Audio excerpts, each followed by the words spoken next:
Hello, hello. It is PirateWeasel. We are back at it again this week on the first time Black Reliquary campaign. Hope you all had a happy 4th of July weekend, if you are in the States. Had a nice little trip out to Michigan with my girlfriend. And it's going to be a very busy next month ahead of us with other things going on, but I will try to stream as much as I can. And with that, we'll jump right back into the treasury here. Let's see what we got going on last week.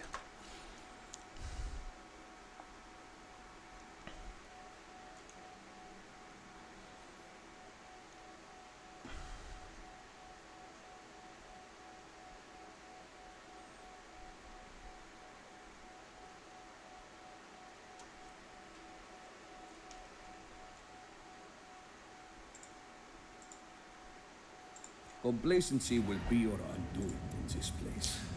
Okay, looks like we completed the quest. Everyone's pretty low stress still. What's this? We got a focus ring? Oh yeah, that's pretty cool. So, if we're getting -5 accuracy after hitting, then yeah, I mean it's pretty much just like a flat 5 accuracy boost at all times at the very least. So yeah, I'll take it.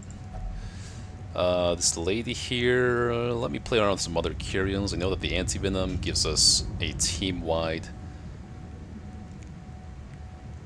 whatchamacallit, blight resist buff. Maybe that's good enough. The vendor, the drink maker offers bears and beverages in exchange for ingredients. Let me try the salt just to see. Oh, shit. That's pretty freaking cool, man. Salts for a team-wide stress seal. That was like at least 15 stress each. Nice.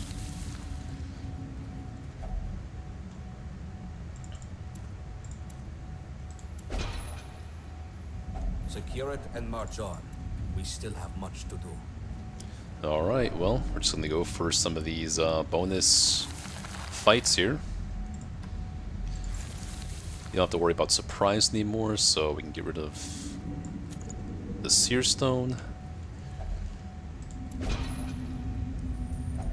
Very nice. Alright, skills. This all seems to be in order. Villy! I actually thought that it would be for laudanum as ingredients. I thought that too, because I think I saw some kind of skull and crossbones bottle on her cart, right? So I'm sure laudanum does something.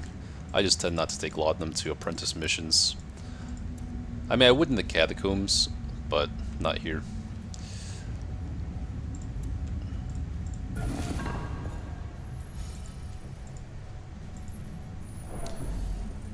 A lot of these little things, okay. Be gentle. We have no camp buffs, so maybe after one more fight we camp. I would love to leave this area with no stress though, so I may try to save camp for after all the battles, but then again, that's less slots for loot, and Jester should be able to somewhat stall at the end of a fight.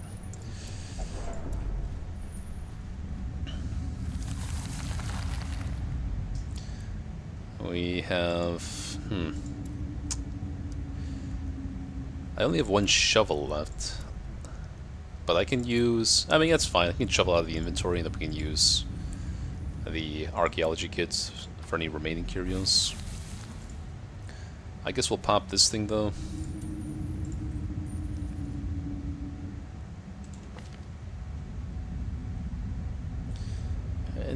Possibly I want buckshot? No, I think I still want smokescreen. If I had harvest, I would take it, because in the base game, I kinda honestly had a preference for harvest. Mainly for the Shambler, the Tentacle and the Shambler at the same time, but also, I know, it's just more damage on the enemy team on average. But I could definitely understand why people find the single target bleed to be more useful on average. Oops. So, let's see. You know what, I think I remember now. If I want to spawn a more difficult battle with more loot, I use the sensor. And, yeah, that might be worth it, seeing as If I get stressed, I may just camp here. Maybe someone blights me. I use the last anti-venom. I don't know. Let's see it.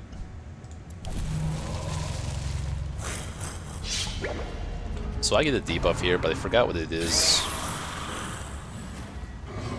It's minus stress received and minus healing received. Okay. In that case, I probably should have ate some food before the fight, but I'm not too worried.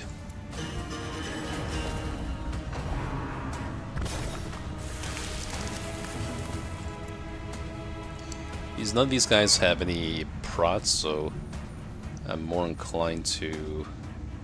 Well, let's see here. Firm grabs. These guys don't really get knocked out of position. This guy does, but I don't think there's any real consideration to use Stumble here.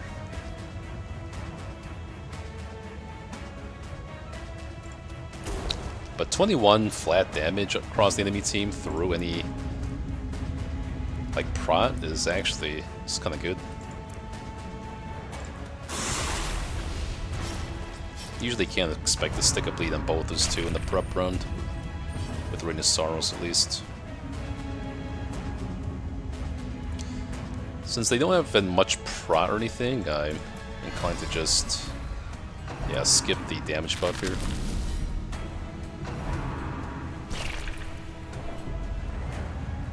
What was that? Slobber? Okay. Really don't want this thing to take a turn if possible.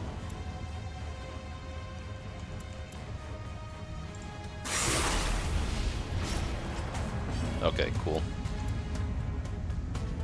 Same deal here. Suffer. Oh, what? You're kidding me. Wait, it's like the ammo changed or something. I didn't even hover it because I thought for sure it would just stay on the last ammo I had, but... Let's see, so this gave them the move resist, so okay. Let's pay attention to see if the ammo changes on its own next turn. Hold on 1 second here. Okay. So the stumble thing is with the concussive ammo. This already looks like the shrapnel ammo, so I don't know. It seems to me like the ammo changed on its own.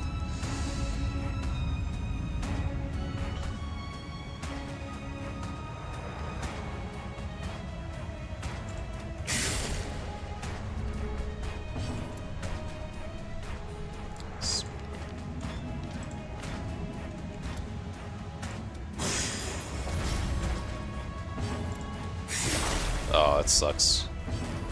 Okay, let's see. It didn't change this time. I don't know what was going on there. Why on earth did the ammo change by itself? Because it didn't change this time. It's still on the move resist stumble thing.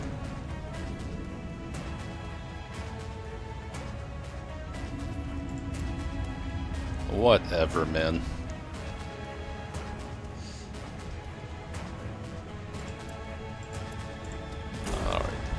Whatever. Once the blood flows, If you say so. has begun.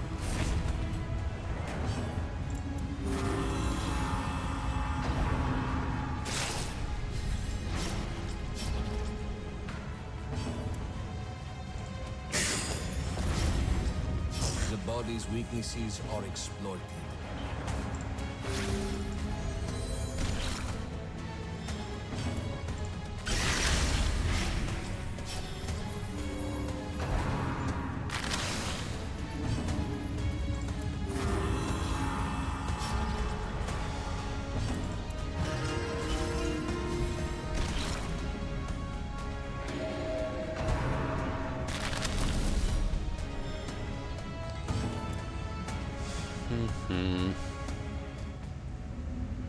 Oh, the stress healing and healing debuff is actually gone.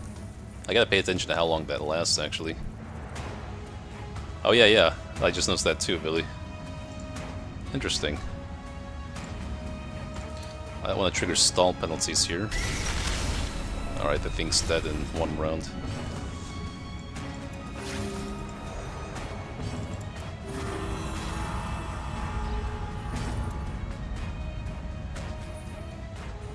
Speed of 10, speed of 5, okay.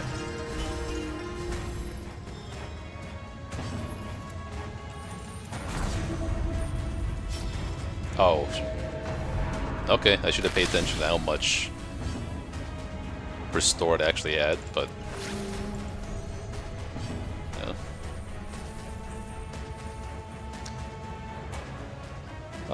I think in the base game, if the game knew the enemy was gonna die to little dot, then it wouldn't trigger stall penalties. I don't know if it considers restore as part of that stall penalty calculation. I'm kind of curious to see, though. Okay, no stall penalties this time. I do have to kill this, though, before it takes a turn. Wow, that's really worth it, I think. There is much to do. I guess I can just pop the anti-venom here. Grab some of these. Oh, uh-oh. Actually, I should not have used the anti-venom because I forgot the blockage can actually take the... whatchamacallit? The anti-venom. I guess I'll just avoid going this way in that case.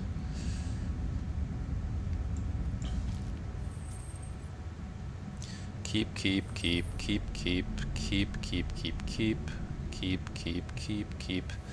Maybe not the honing oils. I don't know if I run into some Varrots enemies, I'll regret it though.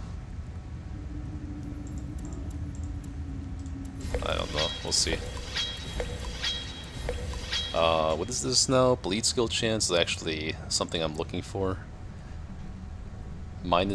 Plus damage if below 40, minus heal. No, I don't really like that. Not in the base game, not in this game.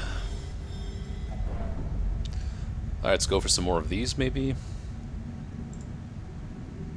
I'm not worried about eating food, I guess, if... I think I'm just fine. I'll just keep hitting these up.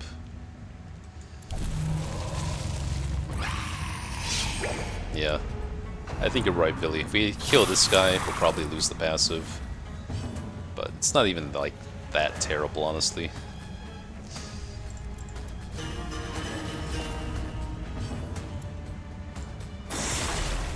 Oh, double bleed this time. Prot. Okay. Suffer 7.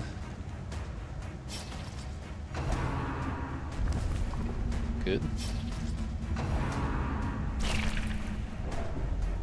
I think this guy guards. I'm not sure about the treasure chest though. Anyway, if I do revenge, yeah, I think I need a little bit of extra damage versus these guys. Although they do have damage reflection, so nah.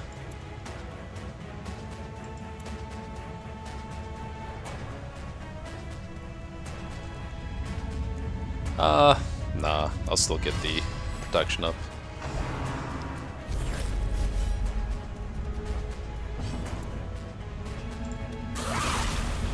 Come on, where are my crits?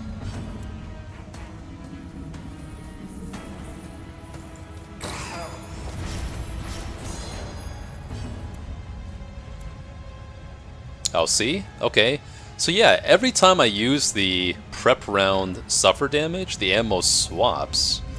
I don't know if that's a bug or not, but it definitely is not very nice. Does not feel good to have that swap. Like, who's using Stumble on turn 2, you know, on round 2? Doesn't make any sense to me.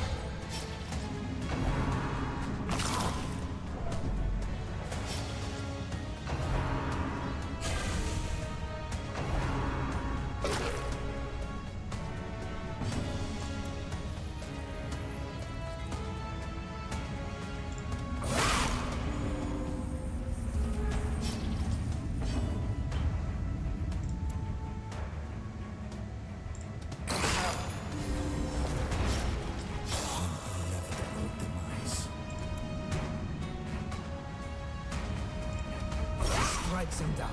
Do not relent. Okay, yeah, it's still gonna be suffer here. Well, I guess it really doesn't matter. But it appears that... Well, with standard shot I can crit here. This thing's already dead no matter what. I guess it's just standard shot.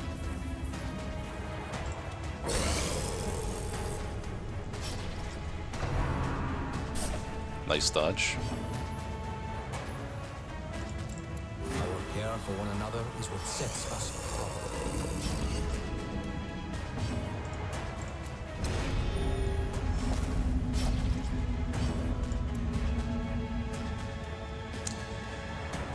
I tend to stress heal Jester for last because he can stress heal himself on a subsequent mission.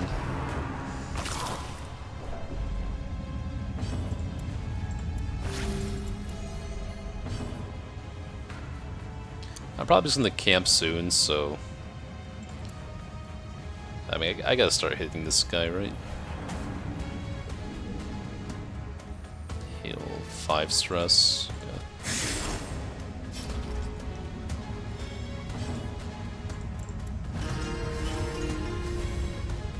Ah, really? Oh, good. Nice.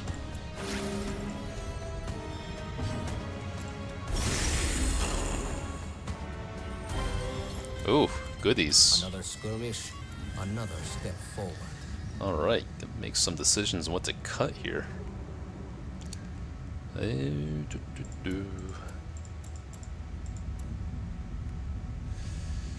know the cleansing salts can be used for the little mummified monks for stress heal. Everything in my inventory seems pretty important though, but I gotta make some room for these things. As far as trap disarms go,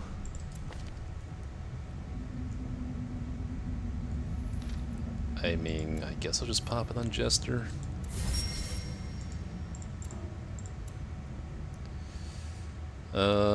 We need Valor marks. Derricks are good. I guess this is worth more than anything the archaeology kit's gonna get us.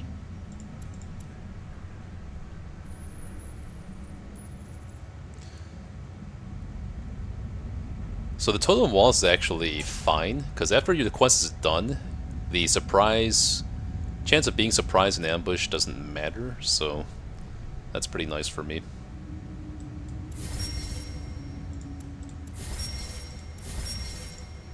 Yeah, what to cut though? I have bleed cures with the trinket for musketeers, so maybe just the bandages. Play a little bit riskier. I'm also thinking of just camping now first, so I can get more room in my inventory with the firewood slot.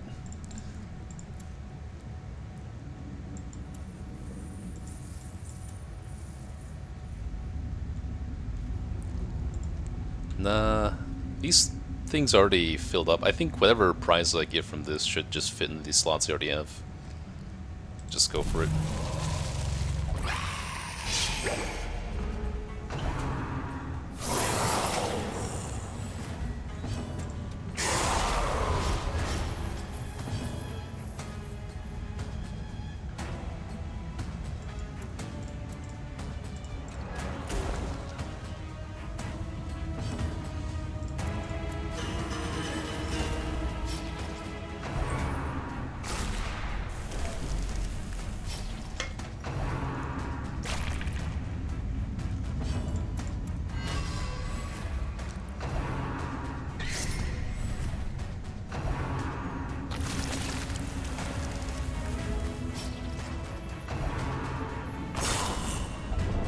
Ooh, that's pretty nasty.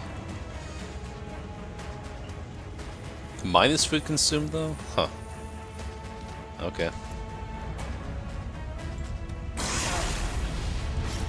Here's where I would have preferred to have Harvest instead of Slice Off. At least I could deal damage to 2 things that aren't dying soon anyway. As it is though, I think I'll just go for this guy that's guarding.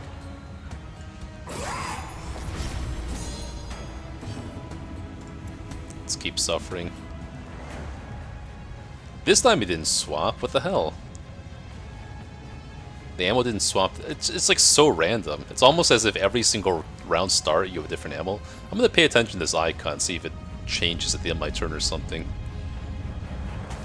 Alternative suffer, I could actually just do potentially kill this thing. It's at 20 HP.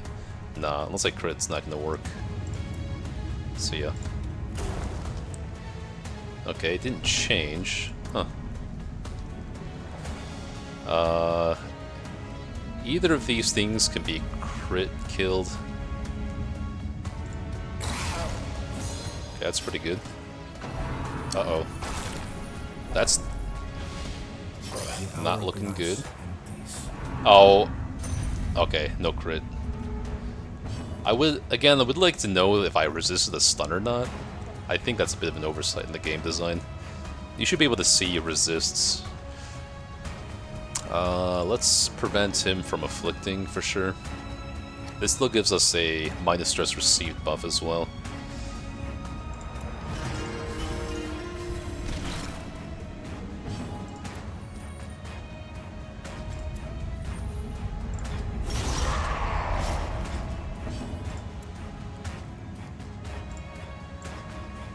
Oh, you know what? This guy only has backlash right now. Okay, forgot about that. So, if he only has his getaway attack, then it should be okay. Just to kill this thing.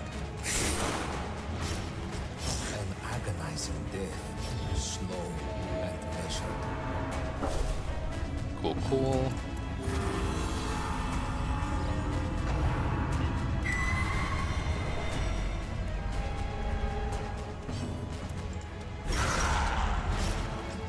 Oh, again, wrong target.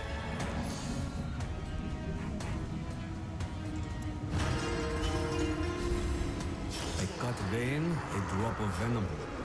Death does not regard the method. Okay, this ammo is staying the same for the most part.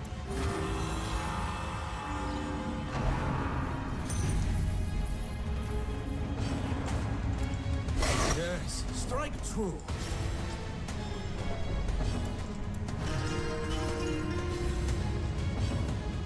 I'm doing this because Jester can use his camp skill to stress heal everyone else, and then Leper also has his own camp stress heal ability.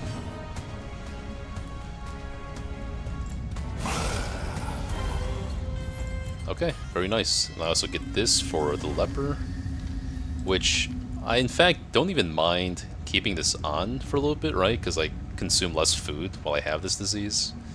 But my inventory is full, so I kind of have to eat it now. I may pitch the alum sensors for the jewelry, I guess.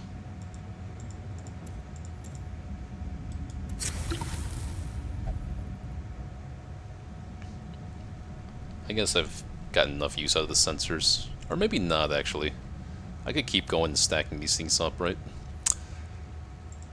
Yeah, maybe I'll just leave this for now. Maybe even pitch a stack of gold for the jewelry. 2,000 gold is not going to be as impactful as actually getting my heirlooms up. Or stacking these things. Each one of these is almost worth a stack of gold, so... Oh, except not this one. Oh, this one is really freaking stacked. Okay.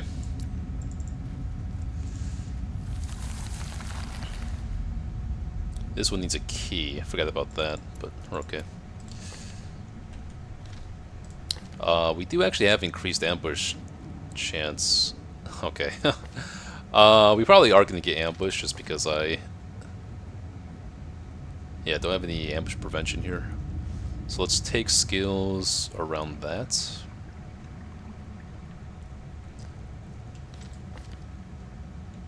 Nah, just because we have the prep round, I really don't care about being shuffled. Like, the first run abilities aren't that impactful anyway, so if I get shuffled, I just use the prep run to move back. Togetherness is a rare thing in this place. It's definitely going to be reflection.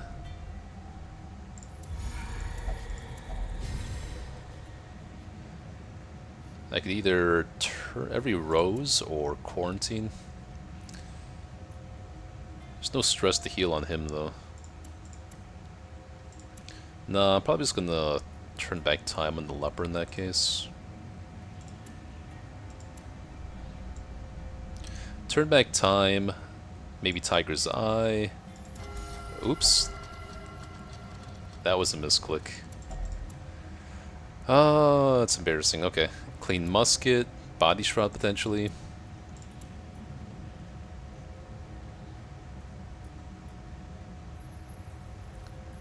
Doesn't seem like musketeer's really hitting for much anyways in these fights. Just hitting suffer every turn, so I think I'd rather Tiger's Eye someone. Probably the Flagellant because he has more crit synergy. I would like to see some crits in the prep round. He's already got plenty of crit from his abilities.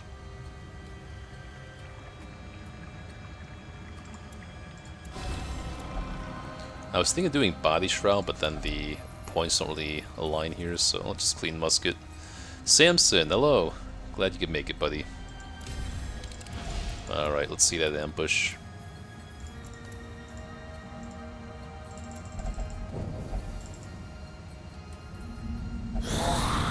The Vartas. Right after I pitched all of my sharpening stuff too. Bummer.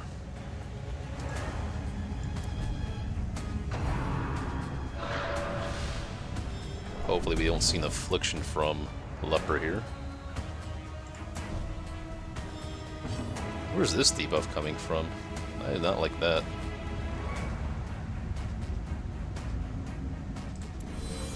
At least I can clear it off, I guess.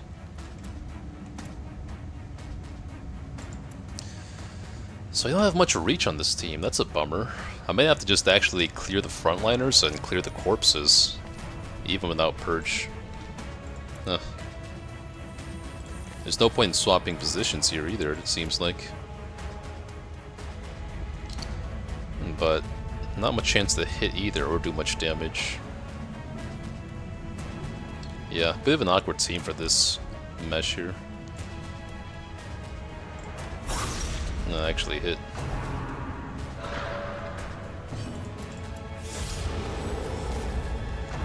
The debuff came from prep round skill from Swordsman? Oh, okay, thanks. Not paying as much attention as I should.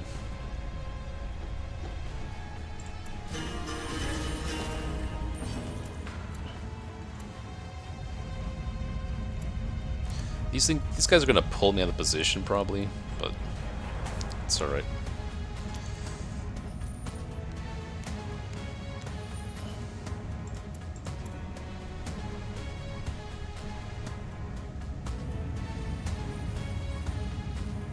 "21 damage across the enemy team doesn't seem bad actually, especially with how much prot these guys have.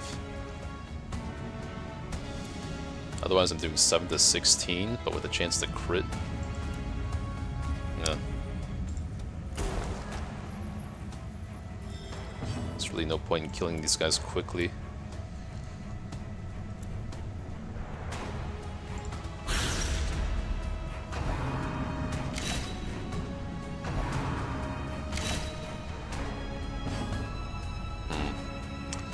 If I do kill one of these things, then the thing spawns, because these guys both have their turns. I'd rather not kill this immediately. Okay. Good. Nah. Kinda sucks.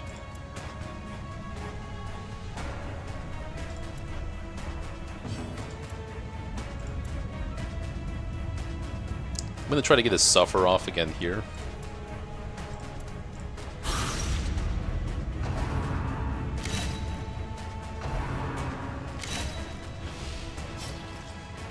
Okay, let's see,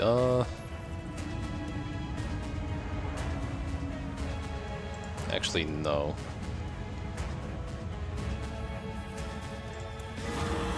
That's pretty good.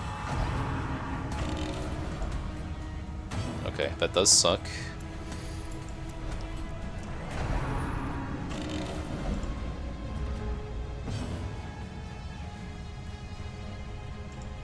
So we're gonna go for killing the corpse here.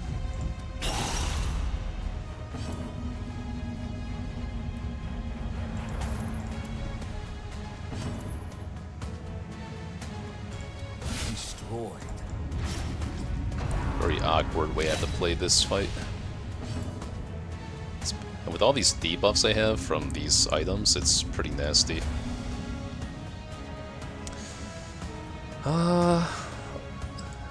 Speed is down to 5. I can increase her speed by 4, which does not matter anymore against these remaining guys. I could hit for 6 to 13 or suffer 2 for 14 damage guaranteed. That seems like a better play mathematically, right?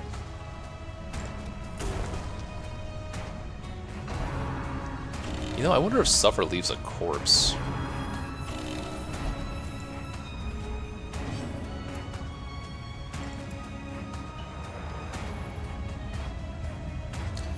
I'd rather get Jester out of danger range from this guy.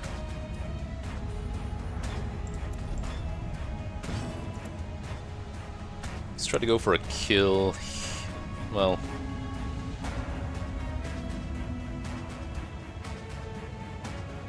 I think I gotta keep this one a little bit safe, but I do want to get rid of this guy.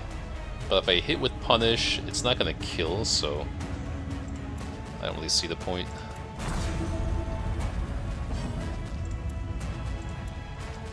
So if I can get a crit on one of these guys, I can eliminate a threat. But otherwise, if I try to double tap, then it's still pretty bad. And this guy might be in somewhat danger if he gets crit here. He could actually die. So I gotta decide if I want to play around that. Leper is going to take a turn before these ones.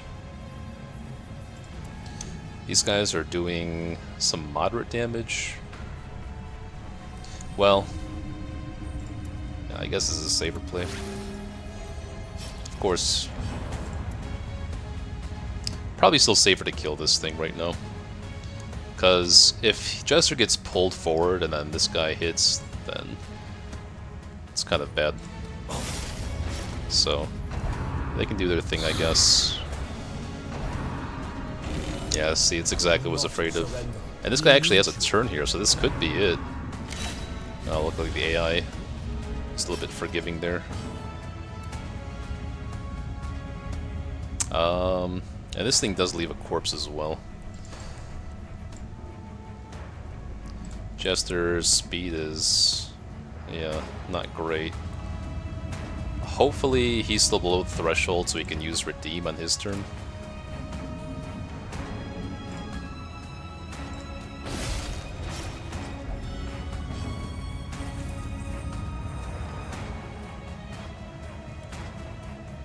So there is a 70% base chance that I get a bleed here. My bleed resist is 40, so it's a 30% chance I get bled.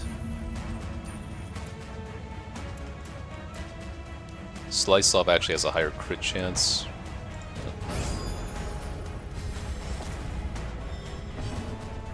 Yeah. Pushed him out of redeem range. That sucks.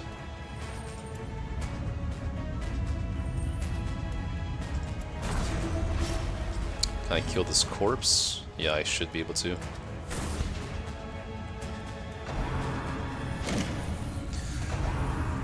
can also use normal bullets. It does leave them.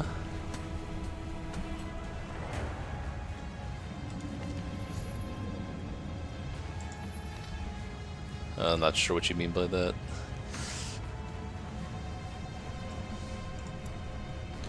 Let's try to get you back in position. The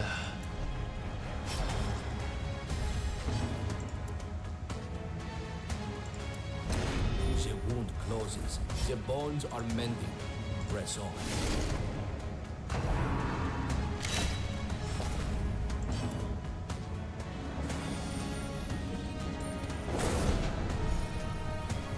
Alright, let's try to stall a little bit here.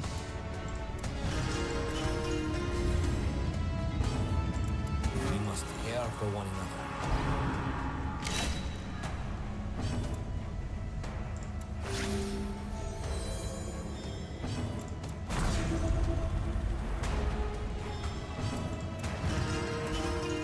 We're still looking okay.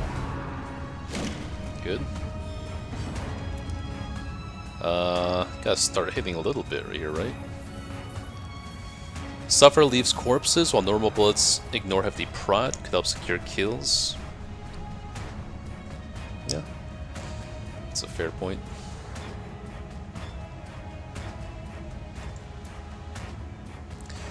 Well, I have to either leave this guy alive this turn and take stall penalties, or I have to kill him. I can't just hit with flagellant only. I think I'm gonna take some potential stress penalties here.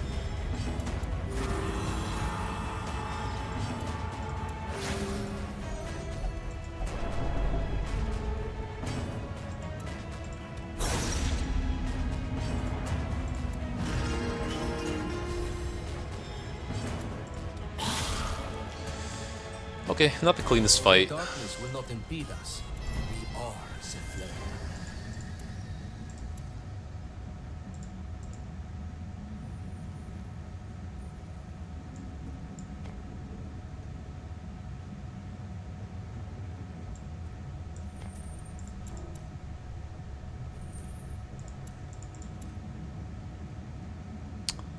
Uh, 8 food left. I think I'm just gonna make my way back, because I think I remember there being some monks to stress heal. Now my goal is just gonna be to stress heal, really, before leaving this dungeon. And I can just consider trying to find a key for this thing.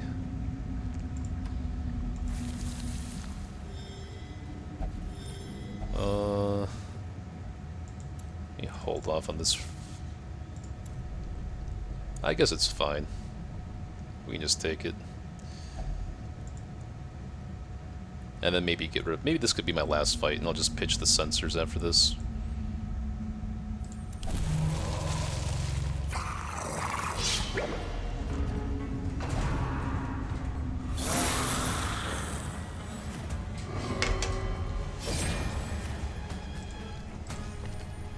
What was that?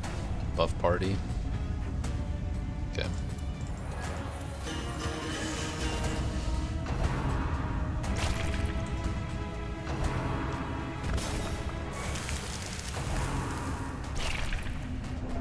Stumble. Okay.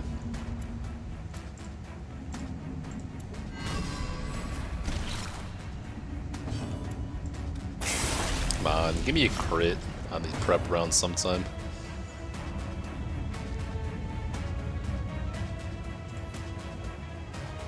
Alright, again, I'm curious to see if this ammo's gonna change on its own.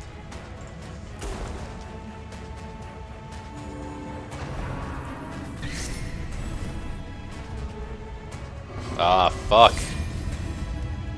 I was hoping that wouldn't happen.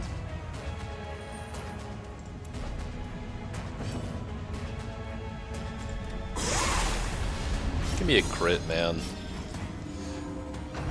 I buffed your crit so much. Oh, great. That's just great. Okay, so much for leaving this with no stress.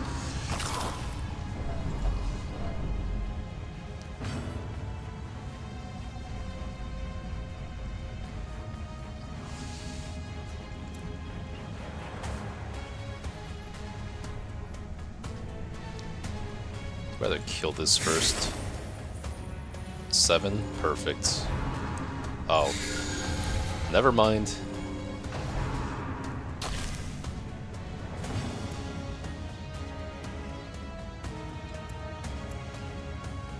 Okay, so the ammo did. When did the ammo change? Was it at the end of my turn or at the beginning of my turn? Anyway.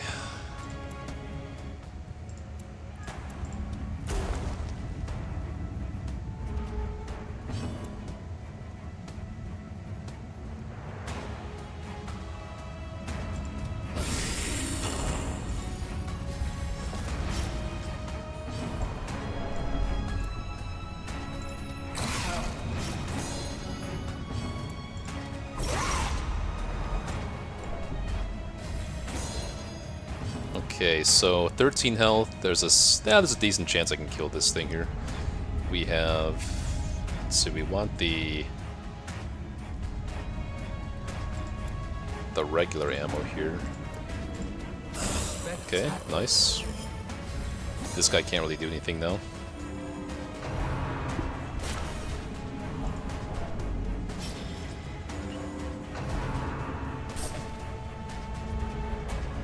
Let's see if we can stall as much as we can here. I don't want you to take a turn though. Okay, that's enough. Now we focus stress heal on Flagellant because he is lowest stress anyway. And he can only go into like the fighting ring in this game, it seems like.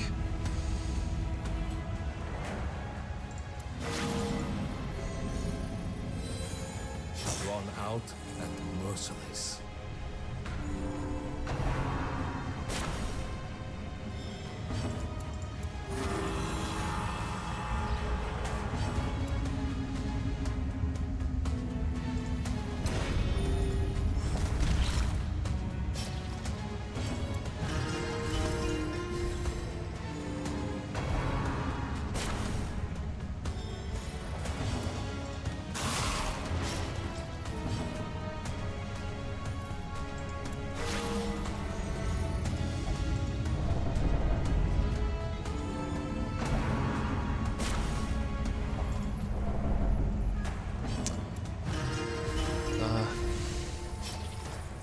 It's really awkward to stall with the musketeer in the back ranks like this on one enemy left.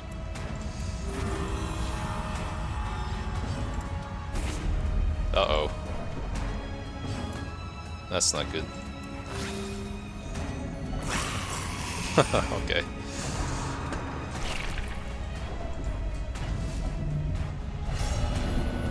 In this struggle, they have lost sight of their allies. Bad plays all around here.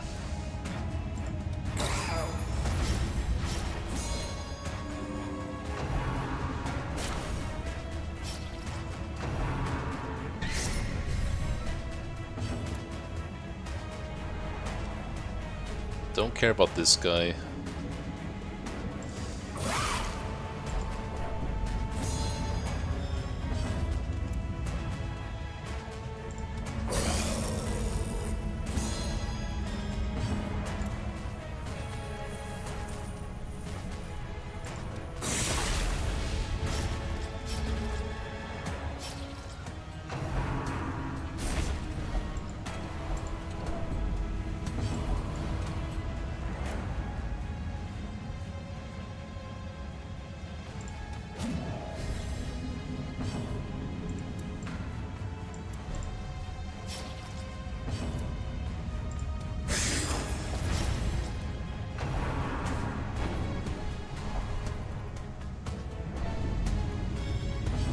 Dagger dive?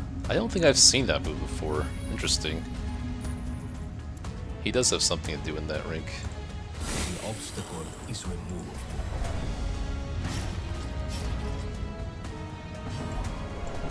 Fucker.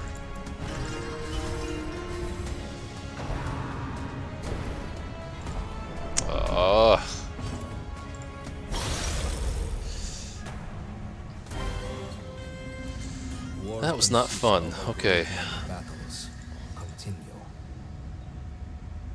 I'm done with the fights. That was miserable. It's my fault, but that was pretty miserable.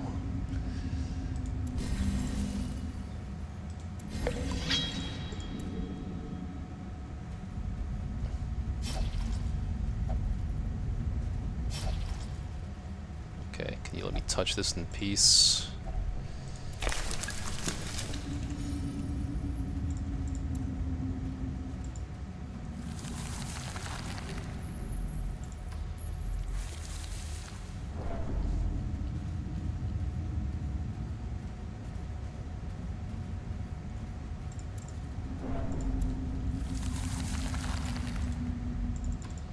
I'm wondering if I might as well go for one fight. No, no. Let's keep these two low stress for next week. Yeah, the perfect amounts of salts for this.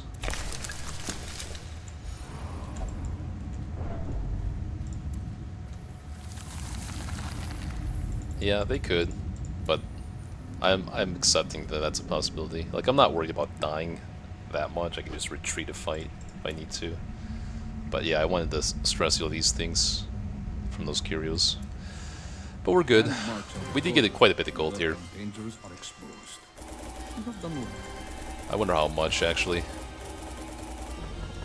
Yeah, it's decent. We did get disease, though, and that kind of sucks.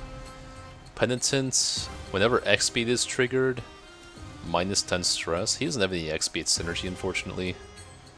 Ruminator kind of sucks for him. Bleed resist here sucks, obviously. Unless I want to use the bleed strategy with him. Necrovip sucks ass. Another Amberblight Symbiosis on Musketeer, okay. Oh well. Moving on. How old am I this time? Captain's birthday, okay. Sure, I'll take it. Suffered major injuries. You would think this implies a debuff, right? If she suffered major injuries, but there's no debuff, so I don't know what the deal is with that. On the hot streak, okay. Lost 50 gold, whatever.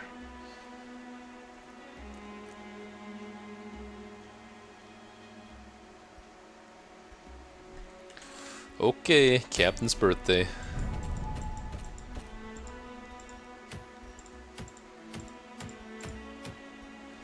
Solar Bracer. So the only place I could use this is the daylight missions in the exposed interior.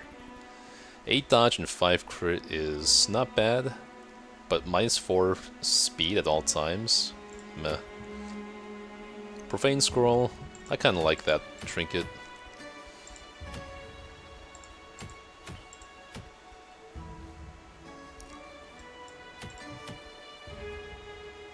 Speed on the leper. Let's see what recovery charm is now. Healing received, and more healing received if below 50 HP. Minus damage and plus stress received. I guess it's a little more balanced. Padlock. Stun chance, blight chance, minus crit. I feel like this is still good. It's not too bad. This Vestal one, though? Healing done, cure blight and bleeds, and then you can cure stuns. I still kind of like the idea of it. I already have one, though. Never mind.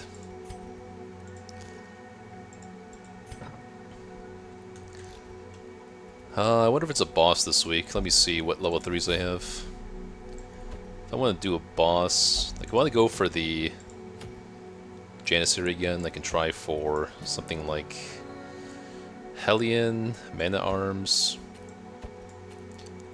I do feel like some form of reliable single-target healing is nice for this, for the person that's dueling. So I was thinking of Vestal or Occultist. Definitely Man-at-Arms, though. Maybe a damage dealer. Varrot's Challenger, I mean that seems pretty good. You have stress healing and damage on this team. Tough, Impervious. Thieving Habits, that's not good. Varrot's Challenger though. Fairweather Fighter, Catacombs Adventurer, these are all not bad. Catacombs Tactician, Levantine Skirmisher, these are both obviously good. Alacritus, plus 5 damage versus Varrot's, okay. Do I have a better Hellion somewhere? Oh, that's why it said she got damage. She got KO'd, okay. Fair enough. Yeah, you know what, maybe I'd try this strategy. Let's see, so what's our strategy here? I would like some crit and accuracy on Man-at-Arms is not bad. Although, I do want to enable him to stun at least once. We have a stun amulet here. I want some accuracy here without sacrificing damage, so it could be something like Profane Scroll.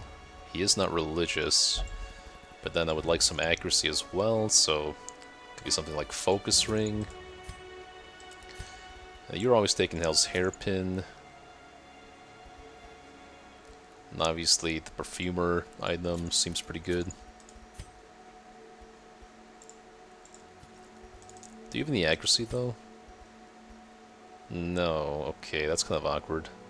No accuracy.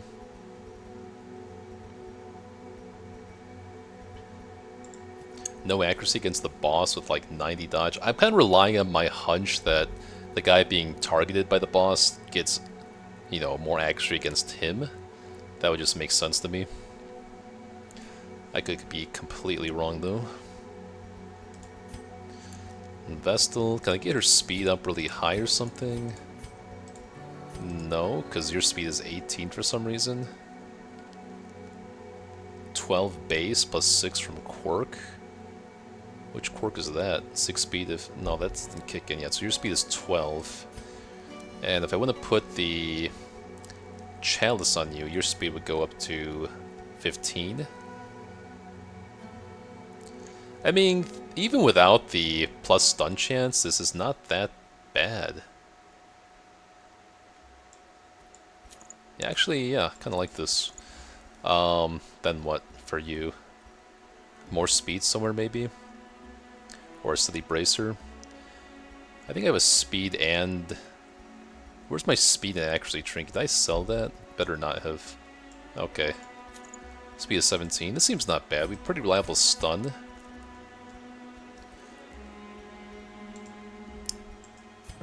The Master Toaster, hello. I think you've made it back in time for us to try taking on the boss again. Again, not sure if I can afford better skills and armor for this boss, but... Oh, you know what? I can actually see, just to experiment here. Because in the base game, level 3s can equip rank 4 weapons and armor. But because you start out as level 1 in this game, I'm not sure if that's the case, so let's see. Nope, you can't. Okay, so that means we do have the armors and skills we need for this boss.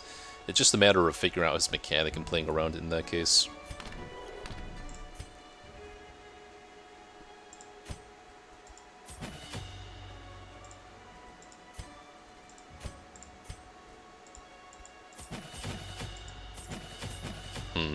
If Vestal does get targeted by the boss, though, that's pretty awkward, but pretty much the only... Well, yeah, pretty much the strategy of this team is to just rely on riposte, really. So I'm not going to be, like, actively targeting the boss for attacks for the most part. The Hand of Light buff can be pretty good, though, to just buff accuracy and damage the entire team. That actually seems pretty freaking decent.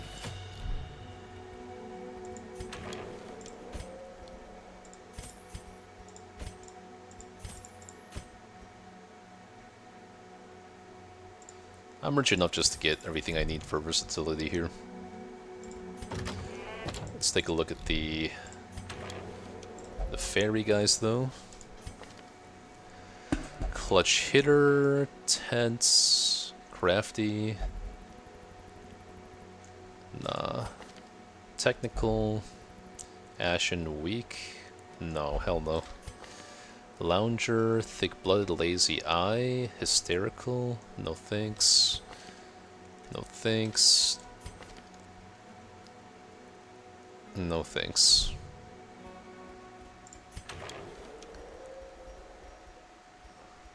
Dazzling charm. Whoa, wait a second. Stun, skill chance, and accuracy? That's insane. This is actually buffed from the base game?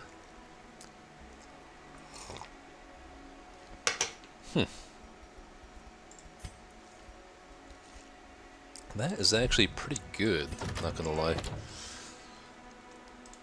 Okay, where did your disease go? Wait a second. Okay, correct me if I'm wrong. Did he not get his disease just cured by the disease kit or no?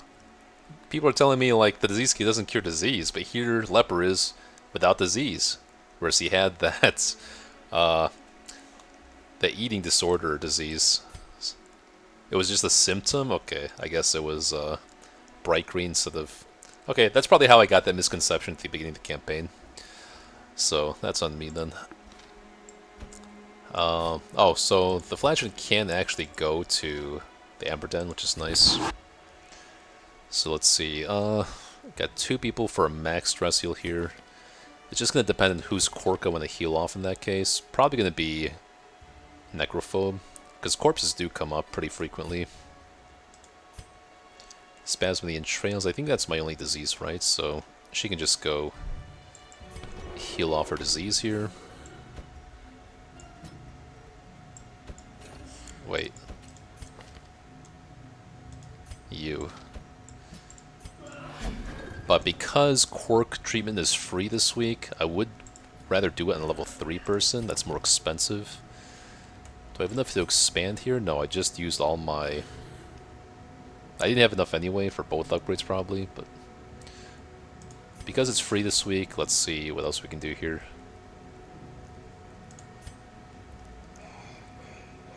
I mean, alcophilic is just something like... yeah, it's locked in, so let's get rid of a locked in quirk this week on level 3. Diffident and dud hitter. Do I care more about dud hitter or alcophilic? I think it's dud hitter, honestly. Ritualist I can deal with for now.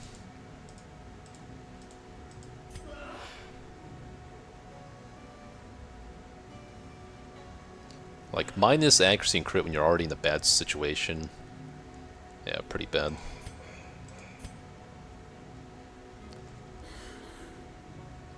It's about, like, every 20 rounds I have a chance of taking, like, 10% max HP. That's like, what, 5 HP every 20 rounds?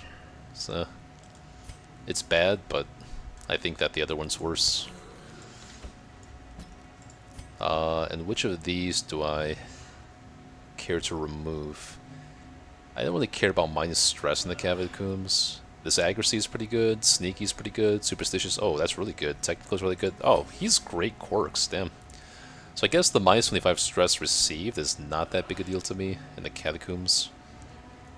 Even though he's kind of specialized for Levantine. I think we get something better on him though.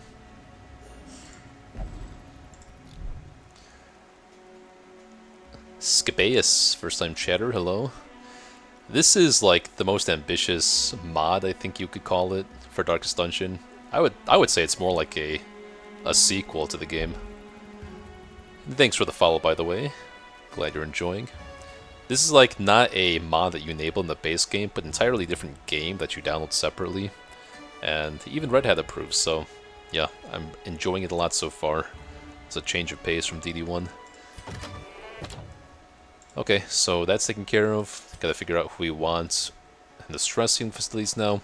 So who am I more likely to take out? I think I do want to get a Flagellant rush to level 3 to take on the Cacnid boss at some point. This guy's anemic though. I already have a level 2 one. I guess who can go in the fighting ring? It's probably going to be, yeah, Leper, because he gets the potential damage buff from that place. That would make sense to me. It's free. I can change my mind later in this case. Full stress heal. Full stress heal. We can give you a little bit of a stress heal. Over here. I've never played Final Fantasy, but yeah, I wouldn't be surprised. I do like the airship design. It's pretty cool. The art is also very on point, honestly, too. I'm very impressed with the artistic direction of this game. Everything does seem like it's Red Hook quality as far as art goes. Okay, so now it's just Amber Workshop stuff. You can go here. And you can go here. And we're looking pretty good. So, question is, do I want to buy the Dazzling Charm? I might. I have a fair amount of gold to play with. And I can increase the slots to 9 here. There's only 6 now, so that's a pretty hefty upgrade. But it takes over half of my remaining amber, so I'm just going to snap this up. So I don't regret not doing it. I mean, even in the base game, Dazzling Charm is good enough to take into, like, the mid-game at least. Okay, so for normal enemies, this is fine. Yeah, we got Bellow, all that good stuff. We got the tactics for post accuracy and damage. I can decide if I want to put this on, like, Houndmaster or Hellion. In fact, let me look at their different riposte buffs. We got riposte and mystical, debuffs for -10 dodge. Interesting. So in this game, it seems like every single riposte has some special ability. Minus stun resist. And this must be bleed, right? No, it's plus damage. Interesting. Okay. So here, I'm gonna go with Target Whistle for the prep round, Cry Havoc, and then Blackjack. And here, we'll go with Iron Swan. If it bleeds, Reckless Rage, Bleed Out. And gotta make sure that Vestal's speed is pretty high to go first consistently. We actually have a bit too much speed. Oh, no, okay. Again, they have the same kind of, like, I would call it kind of a bug or oversight as the base game, but the minus 50% HP buffs are applied on your character sheet, even though obviously you're not going to have this buff most of the time, so his speed is going to be 12 most of the time, so we're fine with Vestal going first pretty much 100% of the time. And last chance for trinkets here. I don't have any scouting trinkets equipped, that's kind of a problem. But maybe I just deal with it.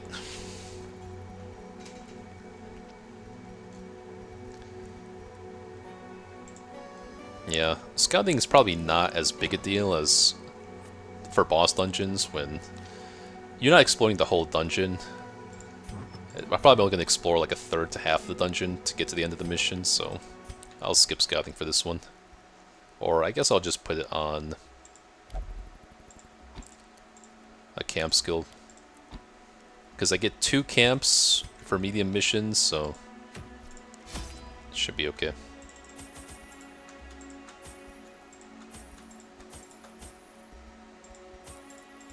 I'll take a lot more provisions, max out our honing oils.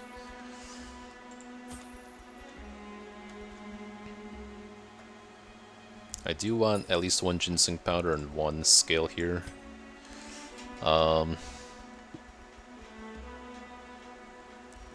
Dog treats, food, shovels. You know, I wonder if I can buy any of the buildings now with my lost tech. Let's just do a quick speed through here.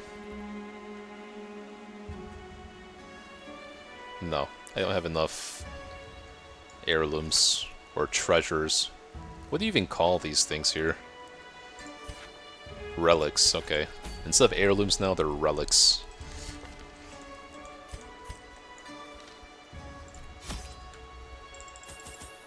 I might just skip the 2 food to enable taking scales.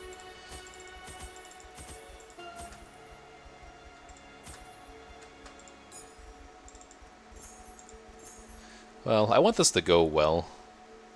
The problem is, if it gets to the point of me equipping scales like last time, it's kind of like the fight is already long over. I'm just trying to survive to escape. I'm not going to invest that heavily. If I have to escape, I'll try to escape. If I lose, I lose. It's all a learning experience here. Last chance for any trinkets. Steady bracer. I kind of like the extra speed for Vestal here. Let's see, if I'm assuming I'm rolling a 12-sided die, then she is going to go second some of the time. And if I do, that's not a big problem because I'm not stunning every turn. Grizzly, thank you for the follow. Very much appreciated. Welcome, welcome. So I could trade 2 speed for 4 accuracy. And a little bit of crit too. The thing is with Vestal, I'm pretty much hitting Judgment turn 1 every single time. Sometimes I'm healing. And maybe like a third of the time I'm actually hitting Dazzling Light, so... yeah, the crit is not that impactful in my opinion here. And Riposte is not going to get any accuracy from the Steady Bracer, but I will get some accuracy from the Charm of Permity here. Bit of a weird choice, but I think it makes sense to me. Or I could just swap it for the Seer Stone, but I would like to boost her speed for this Haste Chalice stuff. Yeah, let's give it a whirl. So, food, shovels, anti-venom, salts, sensors, no keys, kits, no disease kits, ginseng powder, scale.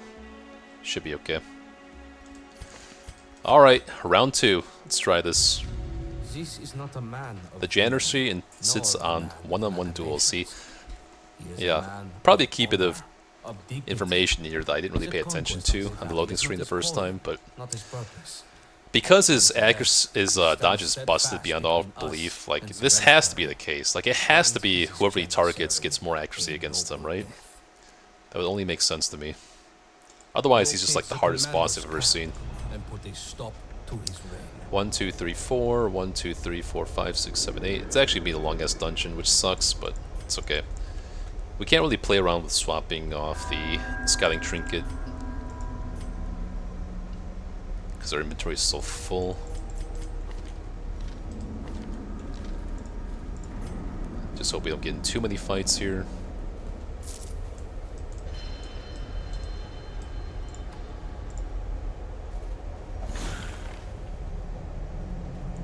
Step lightly. It's not too bad of a trap. Well, I don't know.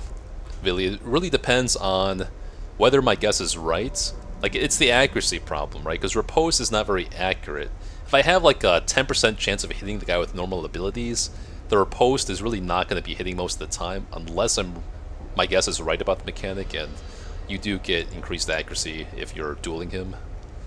It would make sense to me, but I would love to get a scout from this guy, but it seems all he does is just trade stuff, so I don't need anything from him right now. What the hell is this thing? Demanding ignition? Nah, fuck that. I'm not gonna risk it right now. Maybe if I have resources on the backtracking, I'll do it, but yeah, no. Okay, the path is pretty clear for the most part. That's pretty big. 1 to 2 fights can make a huge difference in... Oh, hold on. I do get increased, yeah, damage from interacting with stuff, I think. No, not with him, it looks like. Interesting. Not him either. Okay, I do get increased buffs with him.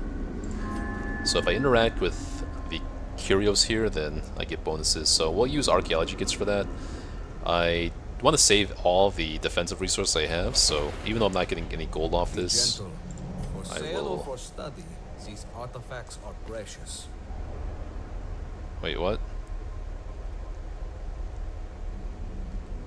Interacting with traps and obstacles in the catacombs successfully gives buffs? It doesn't look like I got that buff. Why not?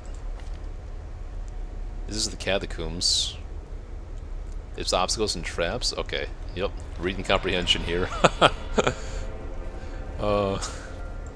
Alright. Not too much loss from that interaction. At least I know for next time.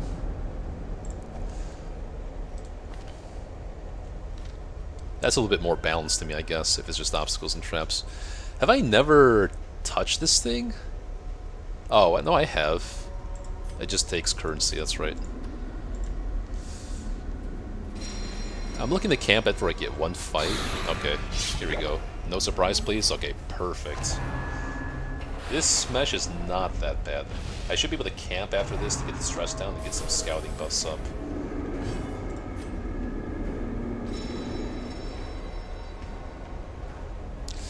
So these Aphers actually do crit stress attacks, so I'm not so much as worried about the damage as I am about stress here, I think.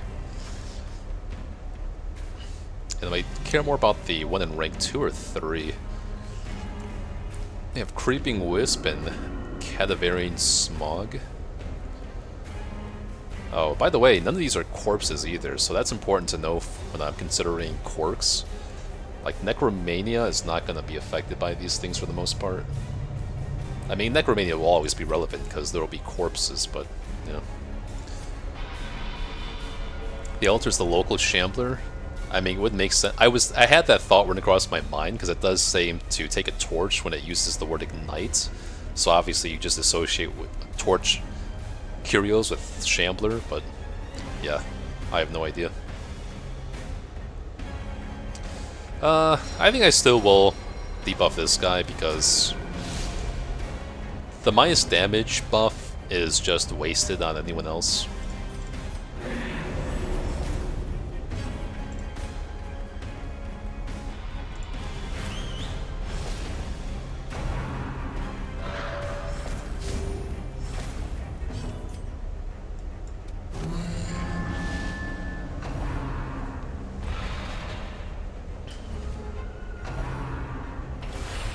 Oh wow, that's exactly what I was afraid of.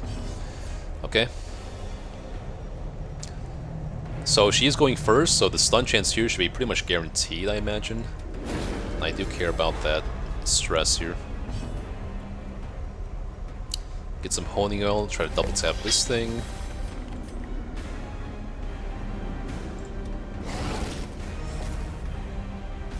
They are much tankier than Veteran, it looks like.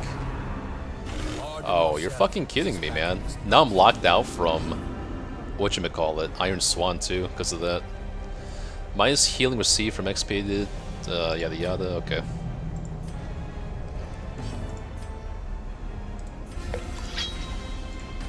Oh, you're fucking kidding me, man. That's what I get for not having any accuracy trinkets on her, I guess. Fuck me, man. Oh, come on. Oh, come on. Not like this, man. Not like this. What a death stroke.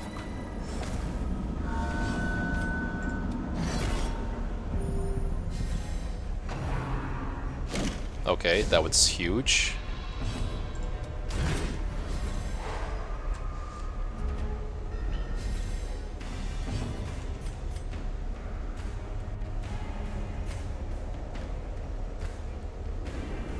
I really need to just prevent affliction here, so I'm gonna stun here, try to double tap this. Oh wow. Uh-oh.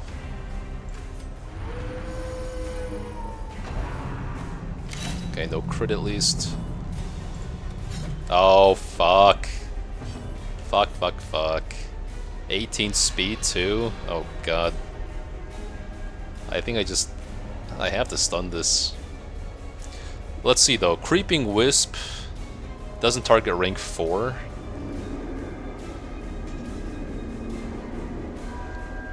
If I debuff speed and it hits, then let's see. The odds to hit is only 70. Then the debuff chance 50. Subtract. It's only 70. I have to hit a 70%. The 70%, then the speed goes to 12. I guess it's the best thing I have. Plus stress received for 2 turns. That could be the difference between afflicting from a crit or not. Let me try to get that debuff off. Or no, I want to save debuff the assaults for Revel actually. Let's see if I can stick this. Okay, that's good. And I can stun here maybe. It's a pretty decent chance. Well, he's got a lot of stun resist though because I just stunned him. So it's 20 plus 20 here. It's pretty much never gonna hit.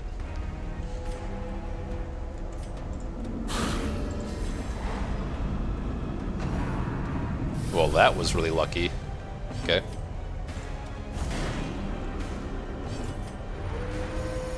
Please don't miss this time. Okay. We might be okay here.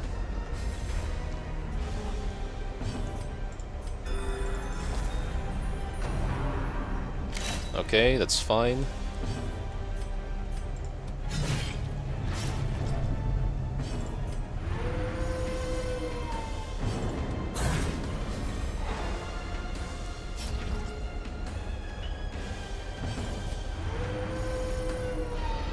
I'm liking the guaranteed stress heal from Houndmaster. Closes. The bones are mending. Press on.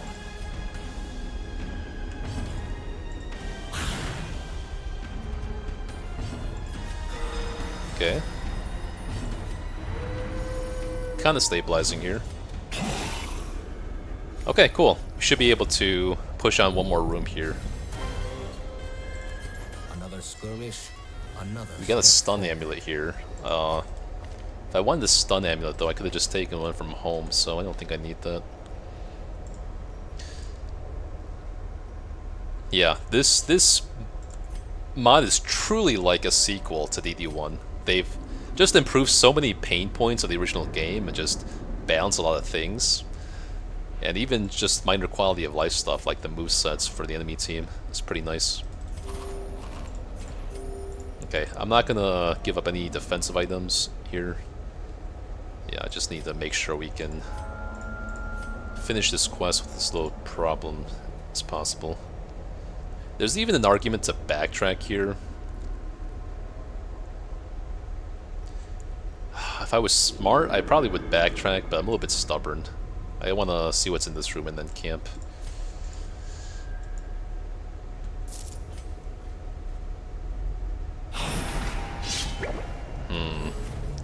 This could be troublesome. Let's... Like, I think the single target stress is actually more threatening than the cleave stress here, just because of man-at-arms. I really need to try to avoid man-at-arms afflicting, if possible.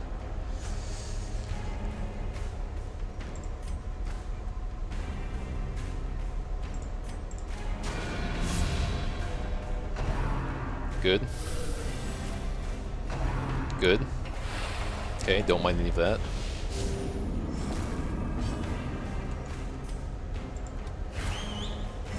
Ah, fuck. Failed.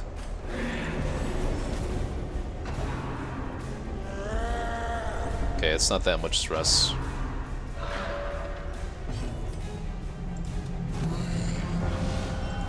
Oh, that's actually nice.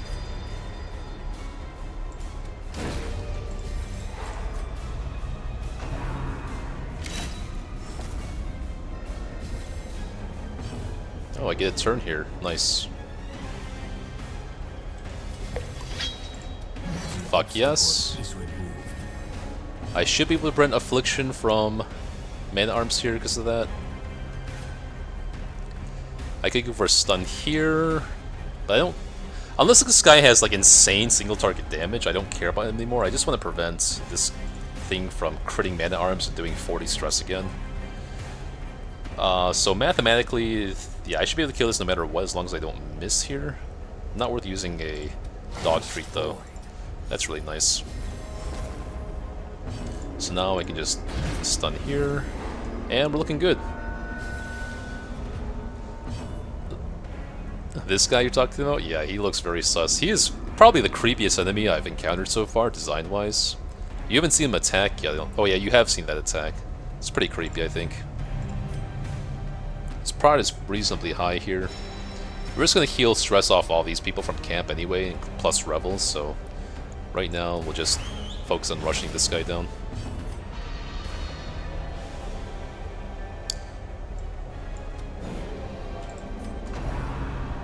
Stand tall. Okay, we're still good.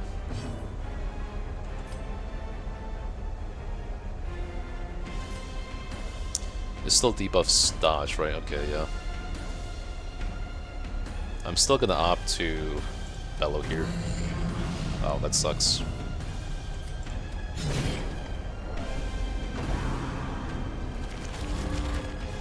Okay, it's not that bad, right?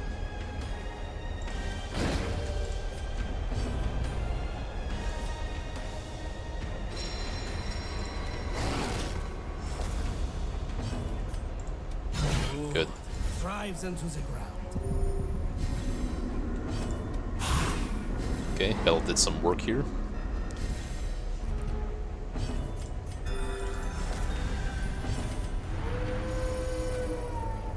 Do you have hobby? Yes, you do.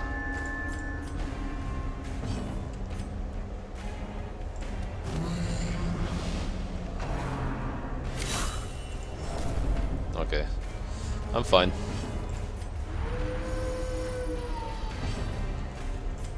This day is far from over. Step in good health.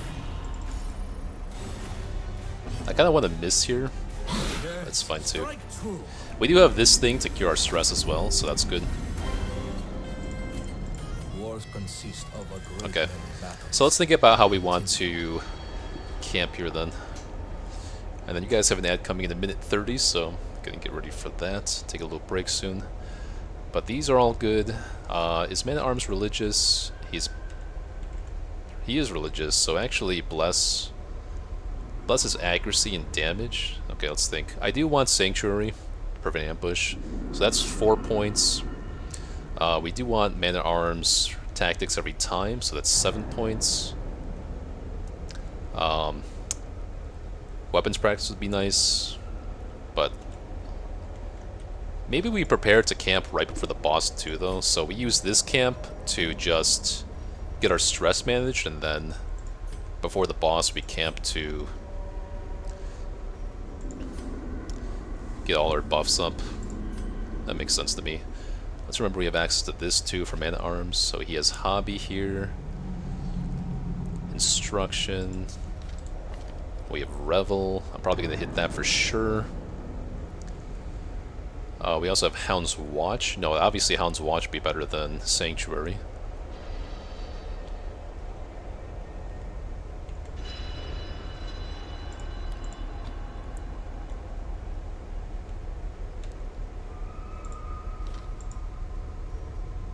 Okay, so we'll camp now. Recover, prepare. Come dawn, we march.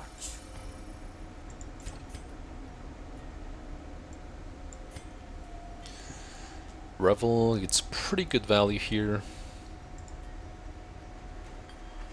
Although it's really just Man at Arms that's kind of stressed right now, to be honest.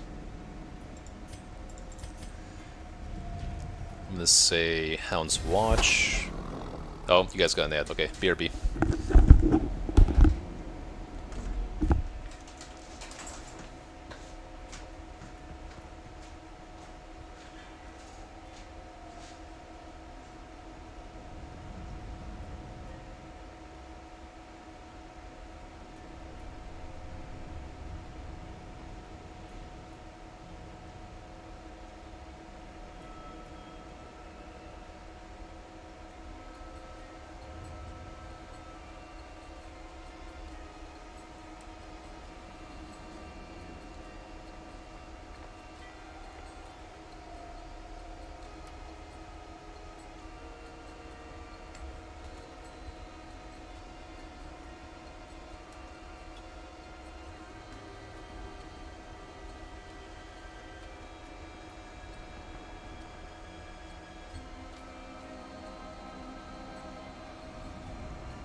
Okay, and we're back. Does Black Reliquary add any other classes? Yes, it does add quite a handful of classes. I don't even think I have all of them enabled right now. If I lose this run, then I'll enable all the classes, or all the other contents that the game comes with. Yeah, Adjudicator, Dredge, and then, wow, there's 4 more from the menu I don't even know about. Yeah, that was just way too much to read through on my first playthrough. So now that I know what, like, those classes do, the ones that are built in, I'll explore some others later. Okay,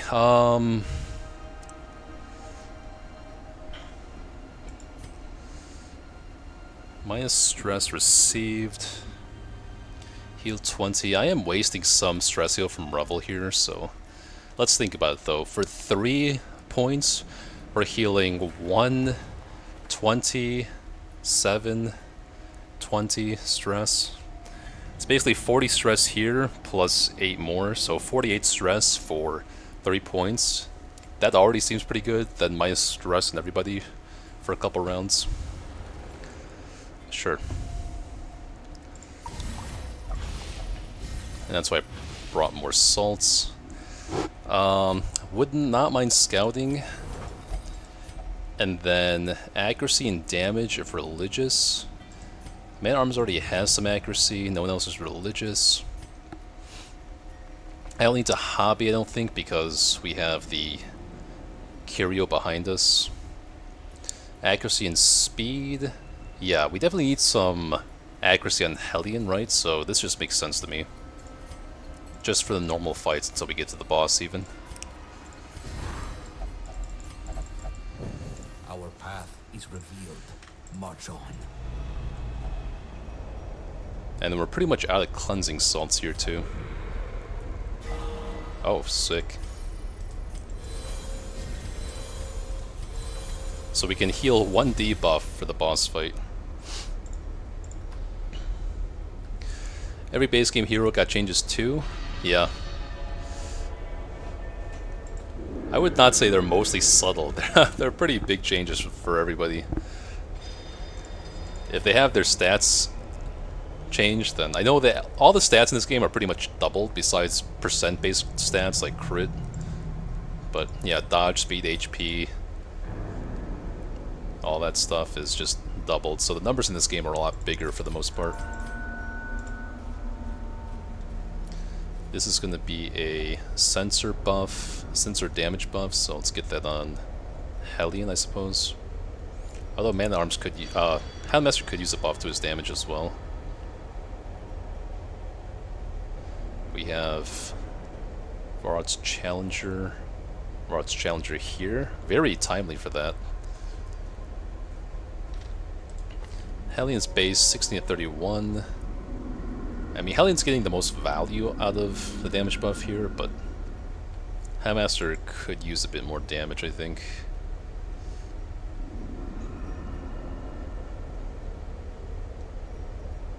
That could be the difference between all the breakpoints and killing enemies.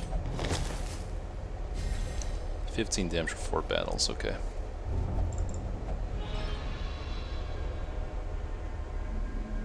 Okay. Alright, hopefully the scouting from Hound's Release the Hound kicks in here. Flag gets more HP? That's good, yeah. He's always a bit too squishy for my liking. I mean, I know, I liked him, but yeah, his HP was a little bit low. I do not want this guy to crit me for the entirety of my HP. I don't really know if those moves are on cooldown, Samsara Life and Death, or I think it's Incarnation and Death that do a lot of damage to me. He's definitely crit me for the most out of any enemy in the game so far, I think, besides the huge robots.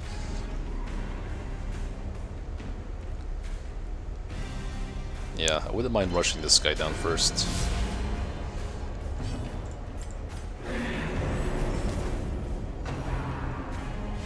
That's perfectly fine. They get mark resist now.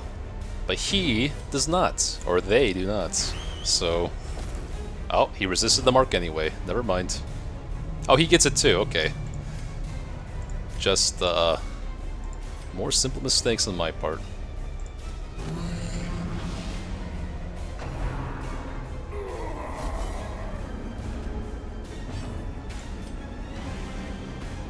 I think I have to upgrade my description too. I think we've had like 3 dungeon retreats now, maybe 7 death door resists.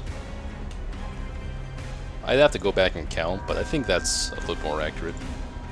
Okay, anyway. They do have some protection. Yeah. Let's get the honing oil in. Getting to the boss is just as important as killing the boss. Okay, guess I didn't need the oil there.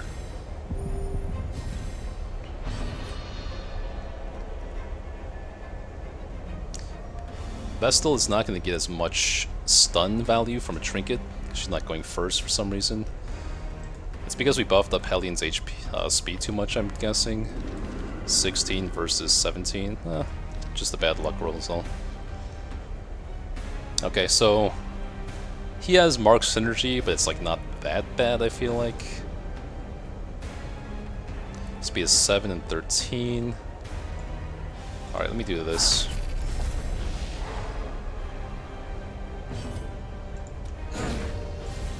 Good. Use your senses when your vision fails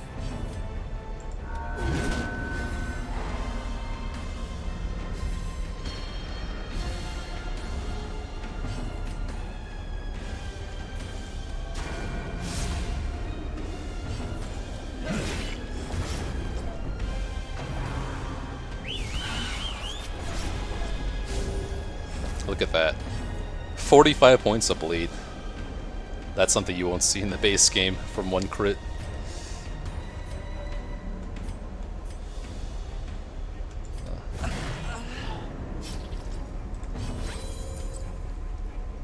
I'm fine to just stress you here, I think.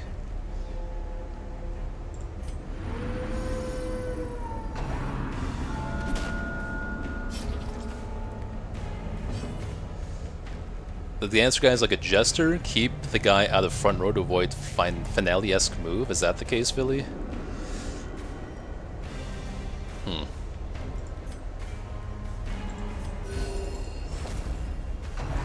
I guess some things you just have to pay attention. It's not going to tell you the details on the moveset. Not exactly.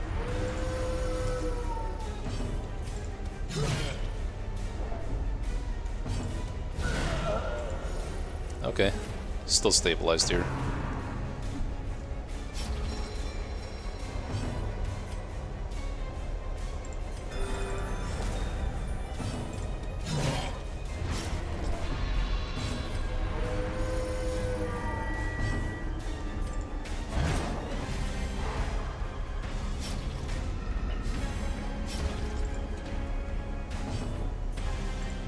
We must care for one another.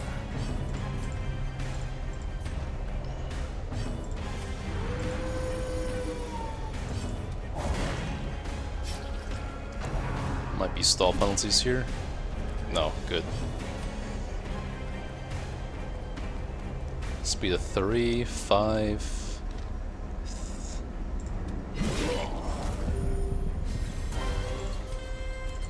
An adequate performance for now. I would love to take the Amber, but I don't think I can spare anything here.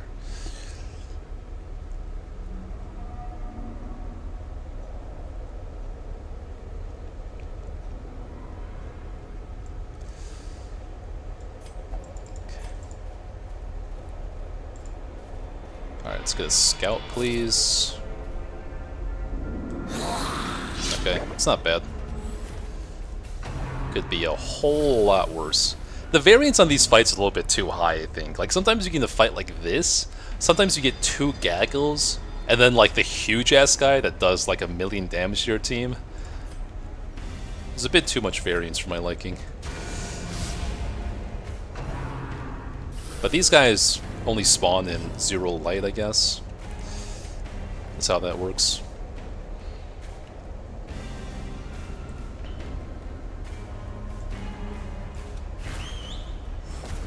I am not hitting any of these marks. That doesn't feel good.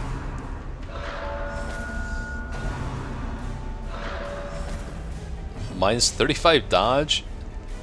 This is a lot of debuffs for the entire battle, but I want to save my last assault.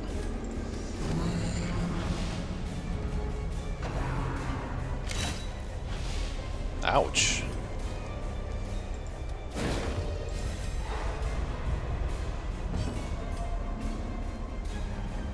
Yeah, I'll still oil. It gives me a lot better chance of one-shotting this thing if I oil here. There we go.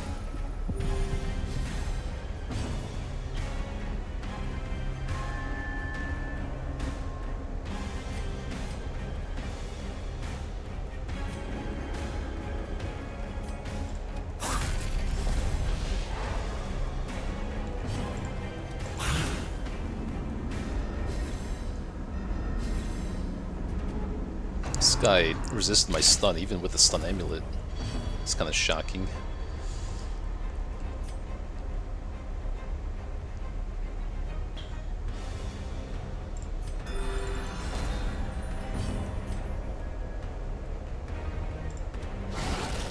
Very nice.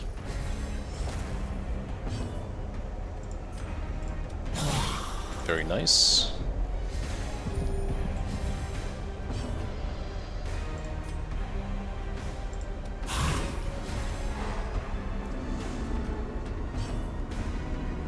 I'm missing out on the mini fanatics. Apparently I fought them once as Billy.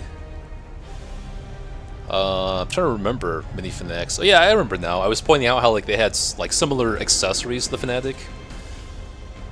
Yeah, I wonder why I haven't seen them again. The wound closes. The bones are mending. Press on. Do you take damage every time you hit now? What is that? Oh, on non-killing, okay. That's just part of the enrage mechanic.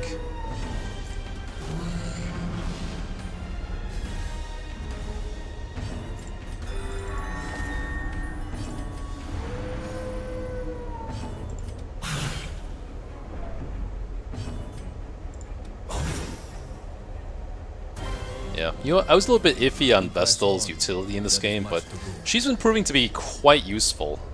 Not only is she landing very good stuns, she is keeping people much healthier than I could without her, with other healers. I did not get a single scout again? Come on, it's kind of annoying. I would like to take some of this stuff, though. Like, how much bleeds am I realistically taking? Not much, right? Maybe the boss bleeds me though, in which case, what would I rather have?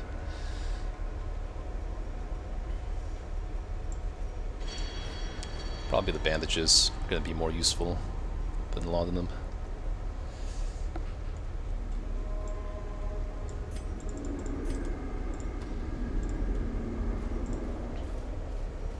I have 2 more battles left on these buffs.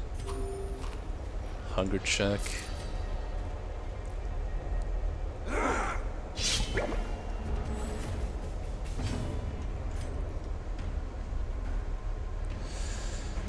Caustic Impact, Corruption. I would not like to have... I would really not want to have a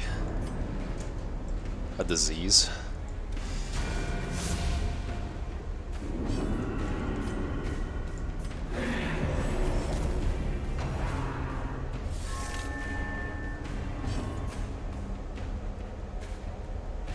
You have lower mark resist here. Can I hit like a single mark of the entire dungeon here? Okay, cool.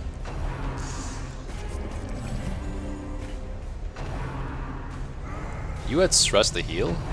Or... did it increase your HP or something? Okay, yeah, it did increase his HP.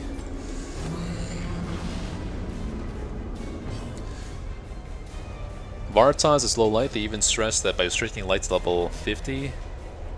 oh, it's not even 0 light?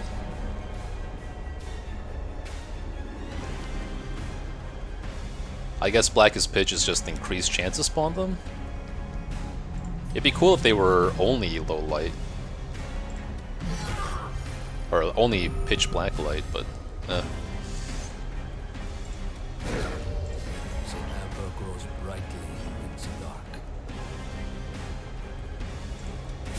Alright, we'll stun the whole team here.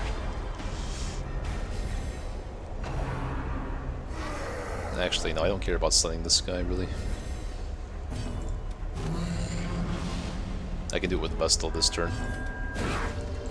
That way she has something to do. Lurks, so too do riches. Nice.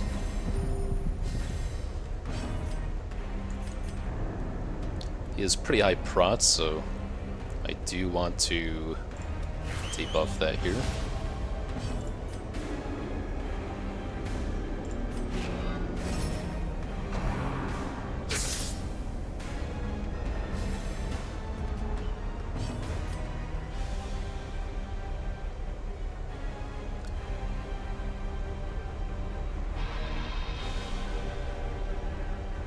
His speed is so low, I should be able to just kill him first.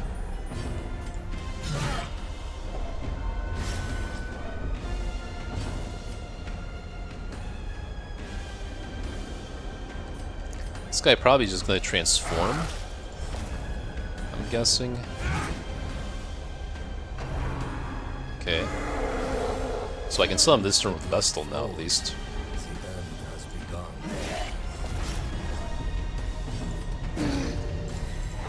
Once the path is unclear, But rely she's on getting pretty stressed. I do have access to Reject the Gods, though.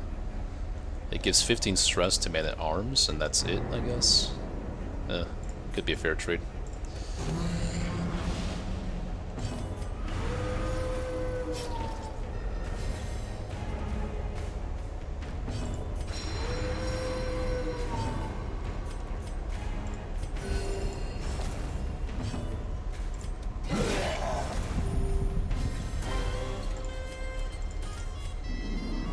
Finally, a scout. Okay, cool. So the boss is next. Nemu says, when you go into a fight with them, check your buff tray. They had another effect where your light can't go above 50. Yeah. I think I saw that, just didn't care, obviously. This could give me more bandages or supplies, which I'm guessing I don't need 8 bandages. I'd rather just have this to loot on the way back, I guess. But we have some buffs for... I don't know if camping resets these battle buffs, honestly.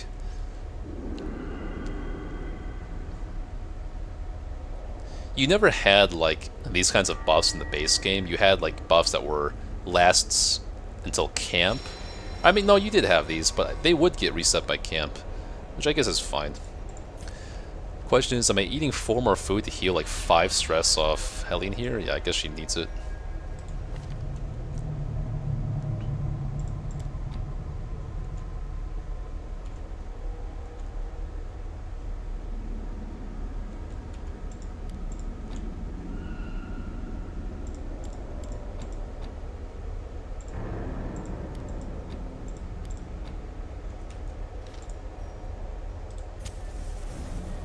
Rest. We will need your strength come daybreak. 4 food for 5 stress. Sure, why the hell not? Okay, so now we have to give someone the riposte buff here.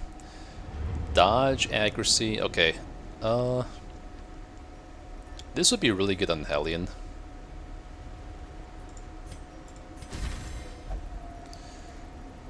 And then Hellion needs the accuracy as well, although the boss is such high dodge that I don't know how much that's really going to matter. It does help for the regular enemies, though, controlling them.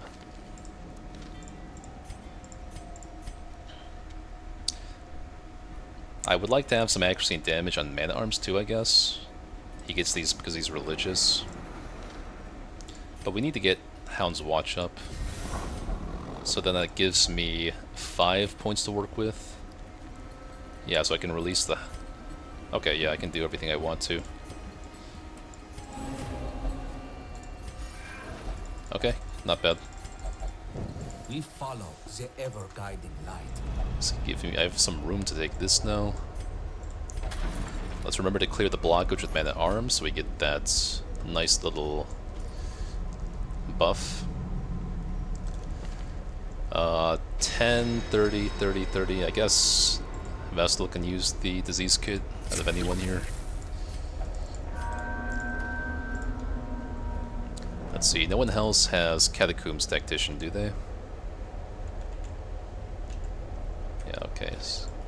I guess it doesn't matter who I do this No with. challenge is without its barriers, both proverbially.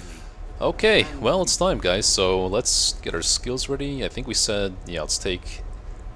Oh no, we can't take Hand of Light because Vestal's not going to be played in that rank. If I want access to Divine Grace, she does need to sit in rank 3 or 4. And this is going to be pretty important when it comes to helping the guy that's targeted. So I guess we just keep our skills as is. For Man-at-Arms here... Defender's not going to get a whole lot of value because, you know, the targeted person can't be guarded. We definitely need Command. Possibly Retribution would be good too, I guess, because he can't give him command on himself. Can he? It says like... No way, right? I can't command myself. It would be good to know, though, because I was talking about this earlier, Nemo, but I'm assuming that the person that's dueling the guy has increased accuracy against him. That's the only thing that makes sense in my head. I didn't see anything when I was reviewing the VOD, but I think this has to be it. And even if it's not, the strategy is still sound. I have to, because he has so many turns, I have to devote resources into attacking him with riposte and controlling his summons here, so... Bellow, yeah, I don't need Bellow because, yeah, why the heck would I? It's only for the prep round. And for the prep round I can just command, or get riposte up. I don't need Hound's Harry, I don't see how I... Yeah, I think these are important. Target Whistle can be used at rank in turn 1, but even then... Yeah, Target Whistle could be good. But Blackjack could also be good at controlling the summons. Yeah, whoever's not be dueling the guy just has to control the summons, so... I don't know. Maybe it's not Guard Dog. I think last time I would have preferred to have Guard Dog, though, but... I guess I can Guard Dog on the prep round or something for that extra dodge buff. And guard duration. The guy doesn't break guard, he just... it's tough to say. Maybe it's actually not Lick Wounds. Vestal should be a pretty powerful healer. Maybe I can't take Bleed Out, because I can't take those debuffs as well for a long fight like this. It would be pretty nasty to hit this on the boss, though.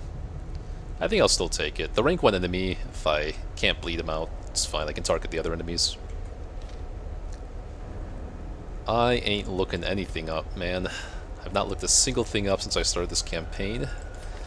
And I probably won't until at least my next campaign. If I lose this one. Which is highly likely. I think that about does it. So get ready, guys. It's round 2 against the Janissary. Oh, but there's... Okay, yeah, we have Rampart here. Okay. Yeah, sure.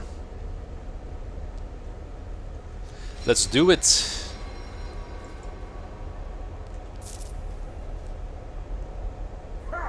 Here we answer the duelist's challenge. I can't see his moves until he does his first move, I guess.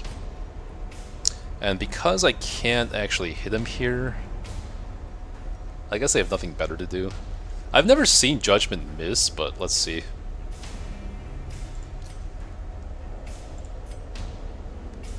%0 to hit is so funny. Like, I've never seen a 0% hit number in the entirety of the base game. And I don't know if it's true in this one, but in the base game I think you always have at least a 5% chance to hit. I'm not sure that's the case in this game. Oh yeah, it's like it never misses. It seems to me that Judgment will never miss, for some odd reason. I don't want her to be targeted for the duel, so I think this should work. Okay. And then I'll get my own riposte up first.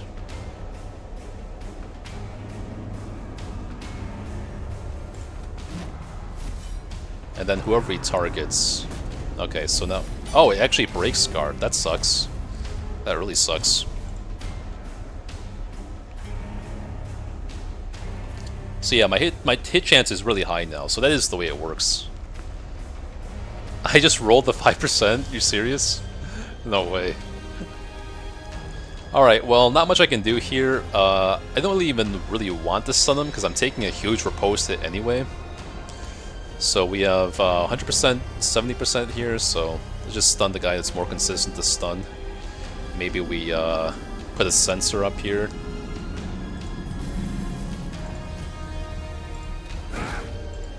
Wow, that... Uh-oh.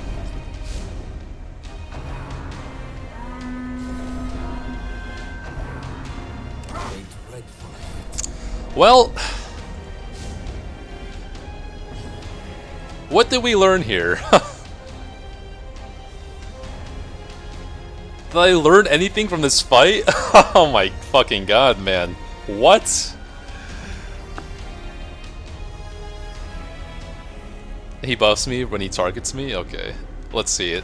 80% actually versus 17 Janissary? I see. So, I guess the mistake was not going for a stun on him. His stun chance is relatively low. I guess because... oh, I don't know. Maybe I have to stack, like, defense on everybody. I already checked. I saw she has increased accuracy.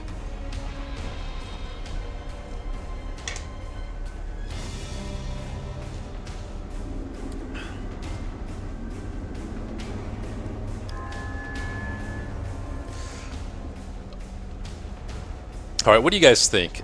Do you think I should retreat or just push on? I'm kind of feeling it either way. Like, I'm fine. I don't mind starting over now that I have more knowledge, even if, like...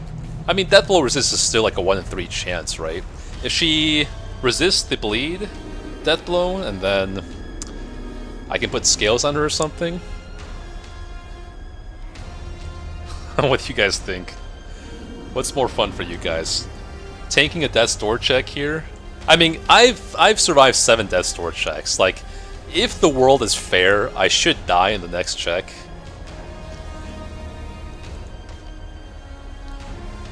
What is this? Wait, Death Blow is 80%?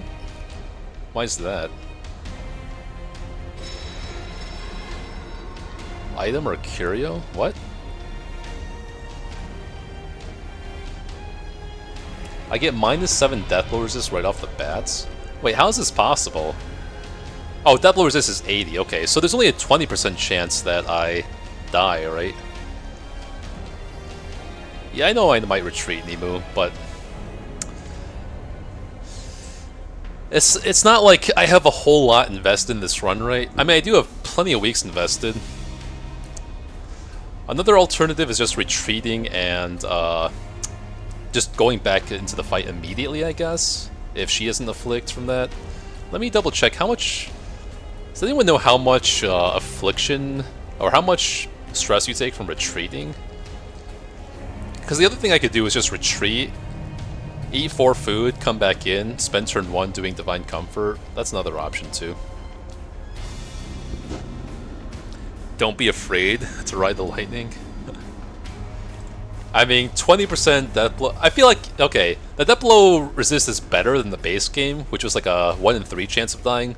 This is a 1 in 5% chance of dying. It's a 1 in 5, and... You know what? Here's what I'll do, guys. I will retreat, but if Hellion afflicts, I'll still go back in with an affliction. Knowing your limit is key. Ah, she didn't even afflict. It's perfectly fine. We're all good, man. We are A-okay here. Nothing to see. We're just going straight back in.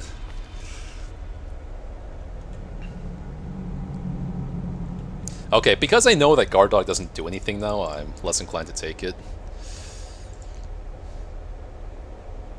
Yeah, because if he breaks Guard, then...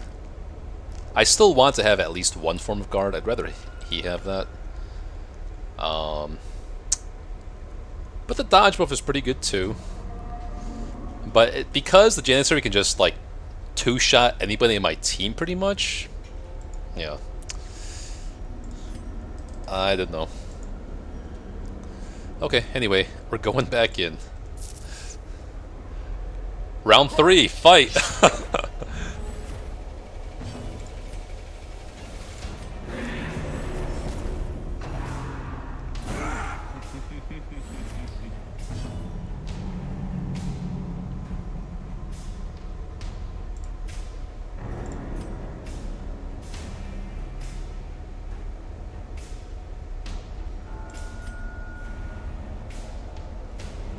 Yeah, I guess I should try to keep this guy under control.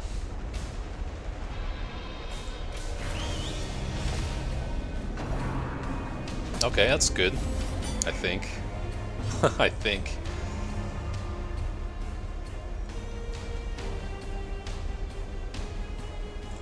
We must care for one another.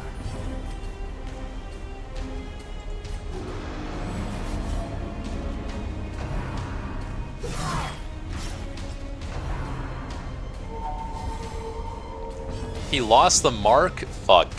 There's no point in marking round 1, is there, if this guy just clears mark?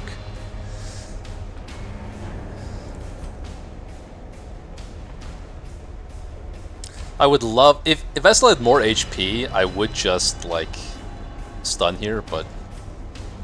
no. XP is gonna heal me, like, a fair amount too, right? So... reduce damage on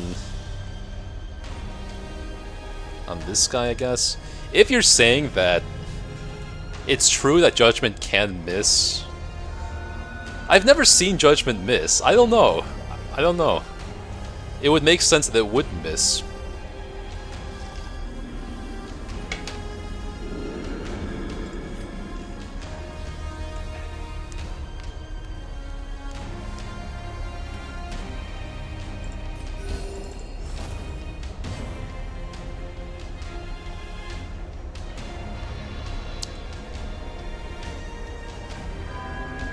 Well, let's see. Okay, so it's looking like Samsara Death is like the finale move, right? Then he has interludes that move him up. Okay, so I have some time on this guy, it looks like. I don't want him to guard this guy, but then again, he still takes repulse damage. Okay, I'll save my honing oil for now, because this hit is pretty much guaranteed.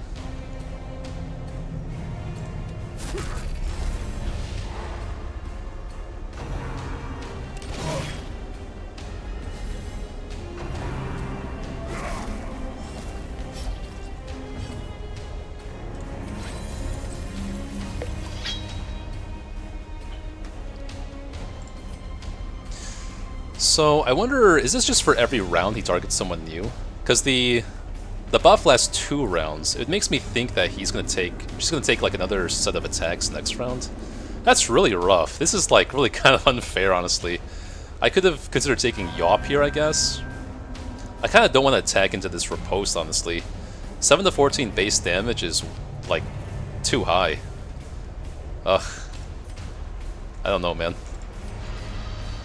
He can spend a turn. It's not like yeah, keep him busy is not a automatic move, right? So if I kill a guy, I can prevent him from taking a turn if he takes a turn to summon.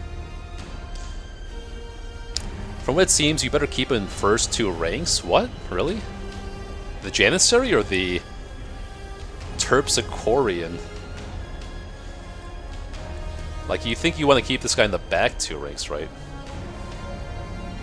Let's see. To the death. Okay, I know that. Duelist Surge and Direct Hit. It's not like obvious to me whether Duelist Surge or Direct Hit does more damage. They both sound pretty nasty. Honestly, they both sound pretty nasty. I kind of don't want to hit this guy except with Bleed Out. Otherwise I can do like 8 to 34. It's like not enough. I don't want to take that riposte damage.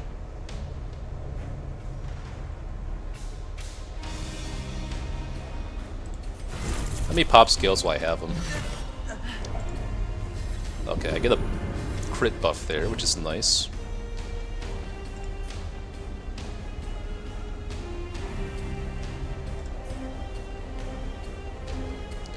This guy does not have stun resist yet.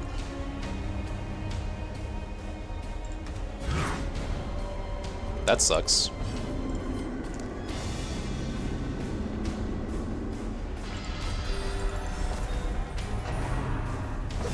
Okay, that's good. We did get guaranteed use out of the scales there. Maybe I have to take a full stack of scales next time, honestly. Big hit. No bleed though. That's huge for him.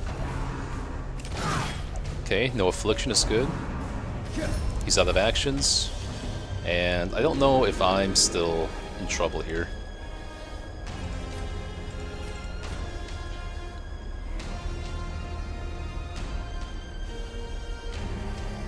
It's got the mark and debuff resist now.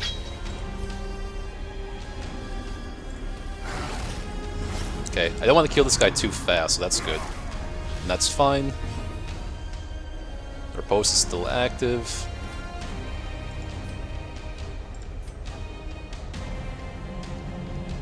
We have a 120, 150, 145. It's a pretty decent chance to stun, and then we don't have to worry about this guy for a little while. But then I lose access to bleed out here, which sucks. If I get Defender up though, that would be really nice if he gets targeted. Can't be guarded here though.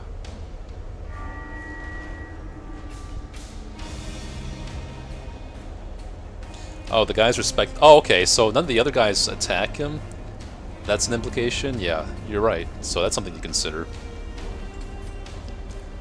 Yeah, the problem is if we would go to rank 1, we give up access to bleed out. But then again, once the duel wears off, that doesn't really matter that much.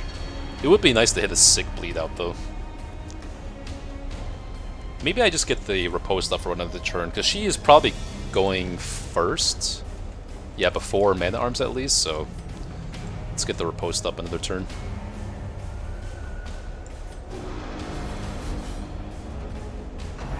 Oh, okay. So he put the duel down on turn 1. Now it's the beginning of round 4, so it lasts what, 3 rounds? So once it's like round 7, I should expect another person to be targeted. Not quite sure. But Vestal, I think she is pretty good for this. Because she can kind of outpace the damage to some degree.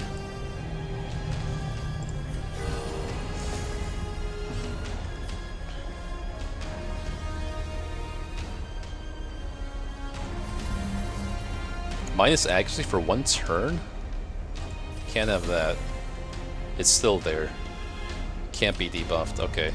Why do I have that debuff? It's okay, it's still a guaranteed chance to hit here. And that's not good though.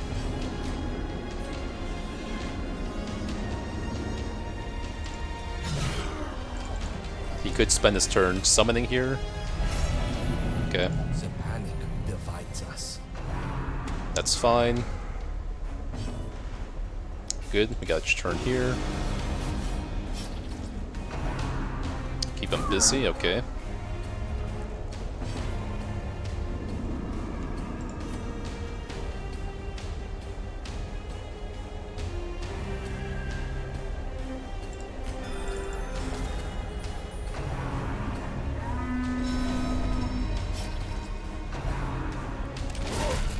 Okay, we're getting there.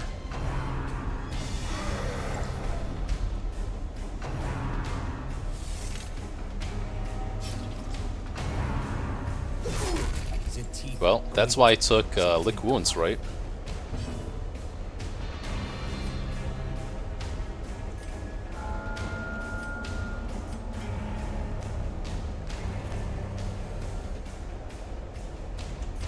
I do really want to Iron Swan this thing, but...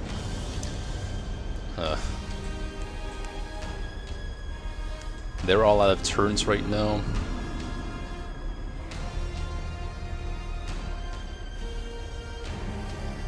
Ten actually, 2 crits.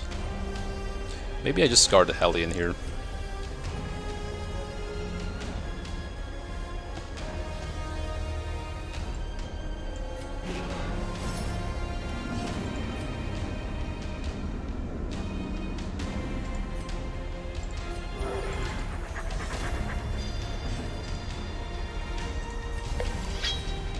Oh, did I not? Oh.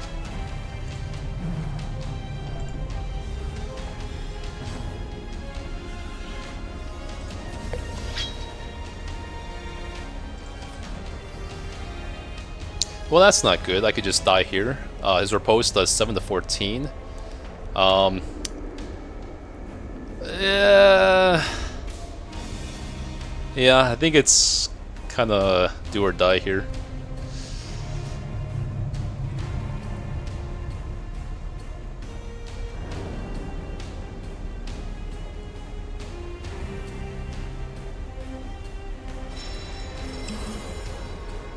Yeah, that didn't cure shit.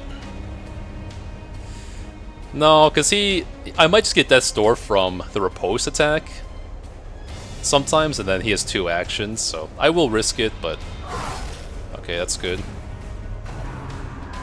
Yeah, this could be GG, unless I get a Vestal turn here.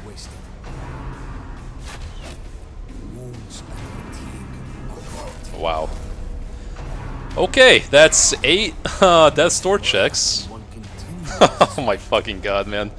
Wait, did Vestal? No, Vestal didn't take a Death's Door check last time. Okay, well. That was fun.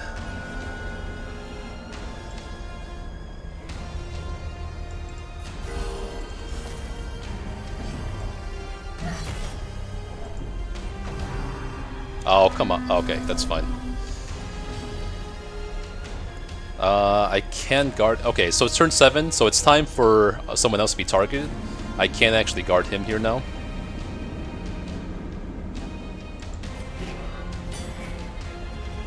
Never mind. I must have... Huh?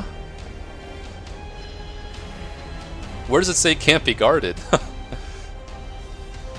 Where's the icon? Okay. I guess it's on me then.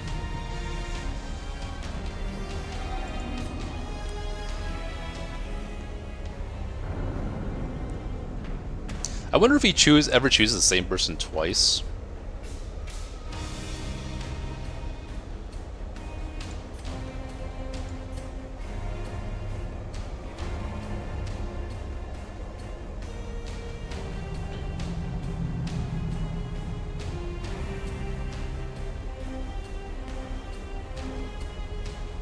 On the right, there's a guard broken thing? I don't see it.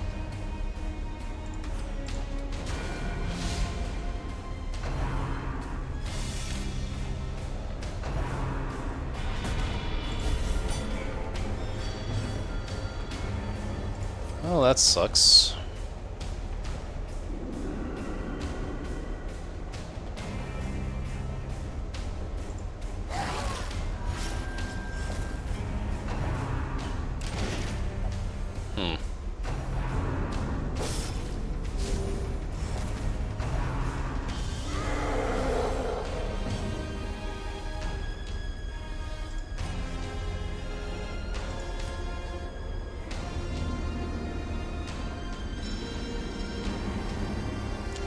It's really awkward for Vestal to take the duel here. Oh, okay, War of after my action. Fair enough, I must have just missed it then.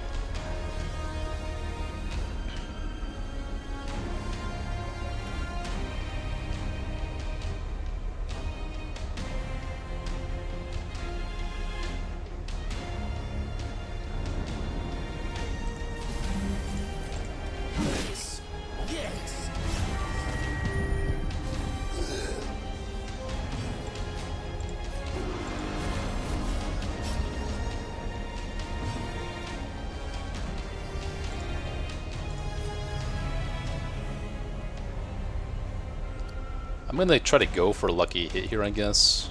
8% though? Mm. And his summons take turns when they're summoned.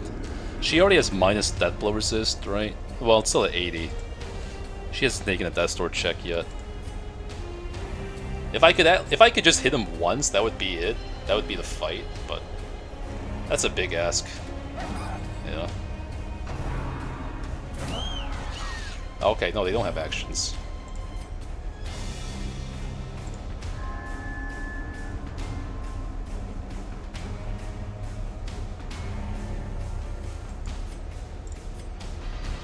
Yeah, you're right, I should Judgment him.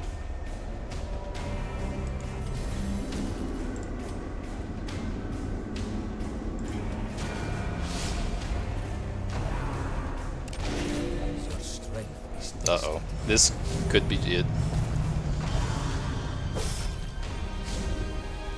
Ah, what an unlucky target for the duel, though. I must imagine that, like, maybe he goes, like, a turn, like, around, so everyone gets a chance to hit by that. 0% chance to hit? Oh, God.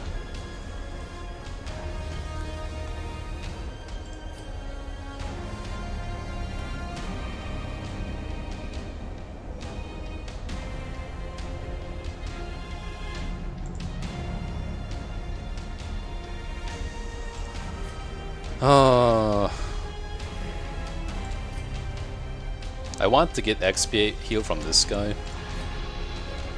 I can't hit this guy at all. This guy I don't care about from this rank. Yeah, this could be it. We'll see what happens. Let's just increase the accuracy on you, maybe. Unless I want to stun here. Let's just increase your accuracy.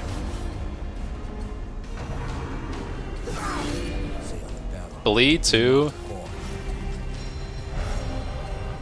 That's not enough. Death blow incoming. Retreat? 4 HP? Oh my god. Oh.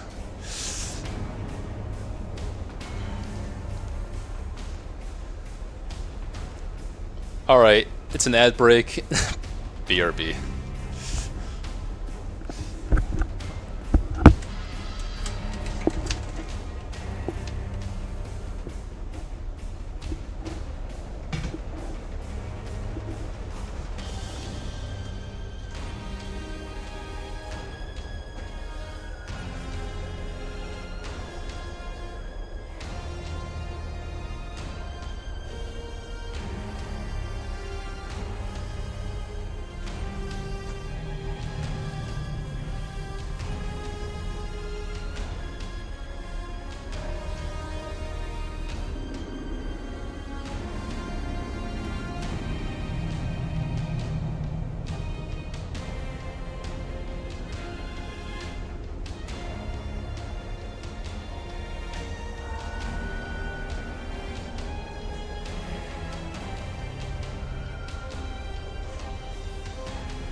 Okay, let's think here.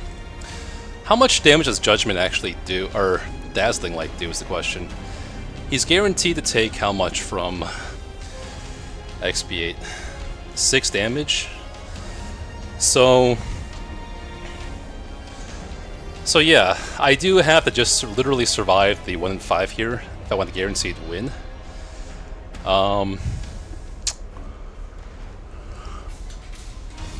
If I get a turn before I heal. It doesn't matter if I... Yeah, if I get a turn I can heal and that keeps me pretty safe. If he takes his turn first, which he probably will because of my Death's Door debuffs on speed, she has to survive. Like, either way, if he goes first or if she goes first, I have to survive a 1 in 5. That's a given. Unless I kill him here with the the 20% chance, and then that's the only other way around this.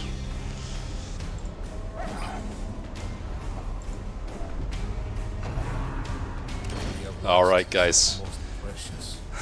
That's it. That'll do it. We've survived like almost at least 10 Death's Door resists in this campaign, so honestly, can't complain.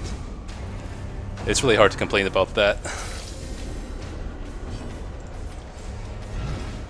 Can I at least kill you?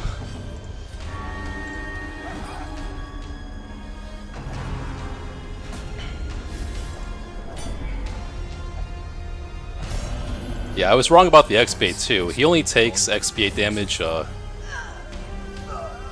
I don't even know now, because I thought he was supposed to take Expiate damage at the end of his turn, killing my Vestal. You know what, I don't quite get it. Probably didn't read Expiate enough. He takes that not killing blows? What?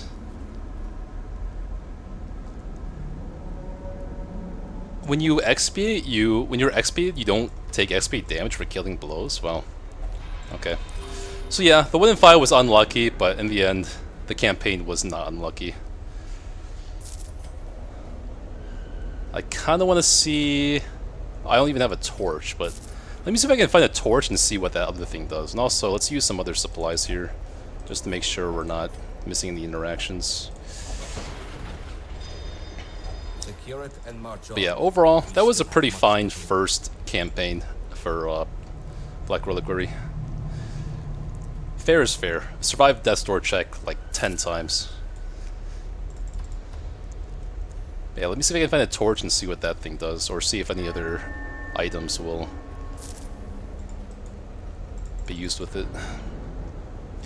And then I gotta think now whether Vestal was the right strategy for this boss. Every time Vestal did get hit, she was just taking too much damage. One possibility was just taking extra like protection to HP on Vestal. If I skip the stun trinket and the actually speed trinket and skip that whole like gimmick, then I could have potentially just stacked HP and dodge, and that could have been one way around this scenario. But yeah, I do think without Vestal, it's really hard to keep up the healing with the dueling person and the rest of the team.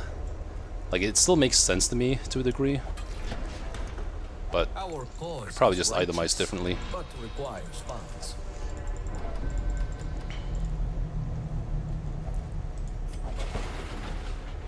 I am sure the previous owner will not mind. There was a turn with Hellion where you didn't attack the boss where you could. Yeah, because I was afraid of taking the riposte damage, right? So I think that was a turn I equipped the scale and I opted to attack someone else instead and just rely on the riposte hits. Like, I don't think it's a guarantee that would have turned out well for me either.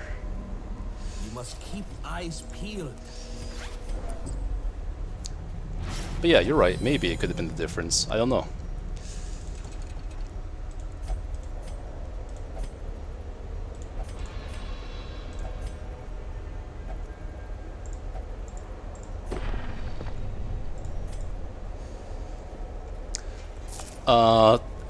Ask for a question. Do AoE attacks trigger its multiple times at once? Or it counts as one hit? I would assume one hit for AoE. Is your post the least threatening, or it could bleed you? When I looked at the damage, right, you can hover the damage and see how much damage it does. If I attacked him with Hellion, that could have gotten her one step closer to death's door. And of course, I didn't know how the flow of the fight would go at that point. I was trying to avoid taking unnecessary risks at that time. But yeah, it could have been a difference if I had done that, sure. Anyway, so that'll do it for that campaign.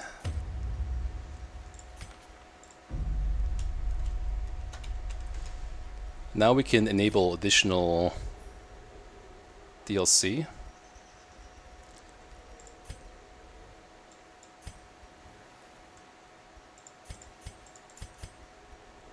Hexer class, Philomath class, Thrall class, Veiled class, Photosensitive mode, lowers brightness saturation, I don't care.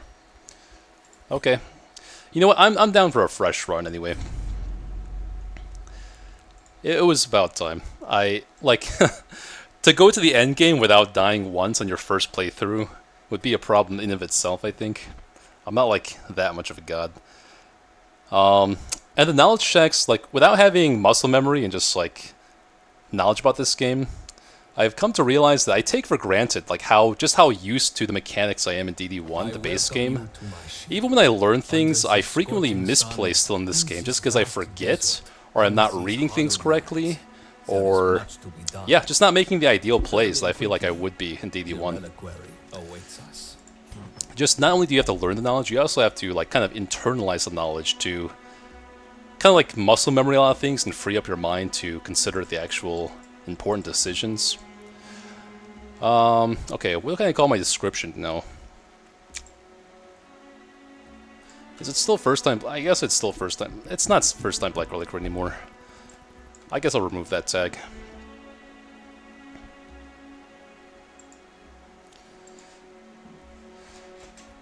Okay. Things should go a lot faster now. It is not often you see a forge on a ship. Do not take this oddity for granted. Our enemies are disciplined, wild, or naturally savage. No amount of preparation is too much. The valley does not condone foolhardiness. They must be in tune with the land. Be it bright Yeah, gem I am or excited to get a fresh start, unremarkable honestly. stone. These mere objects Let's see if we can are go with a no invaluable death door to our checks this time. success. There will be losses, and they will be given proper remembrance. But we mustn't linger on our failures. My dear old friend, it is a relief my letter found its way to you so quickly. Settle in. Our task ahead is neither simple nor easy.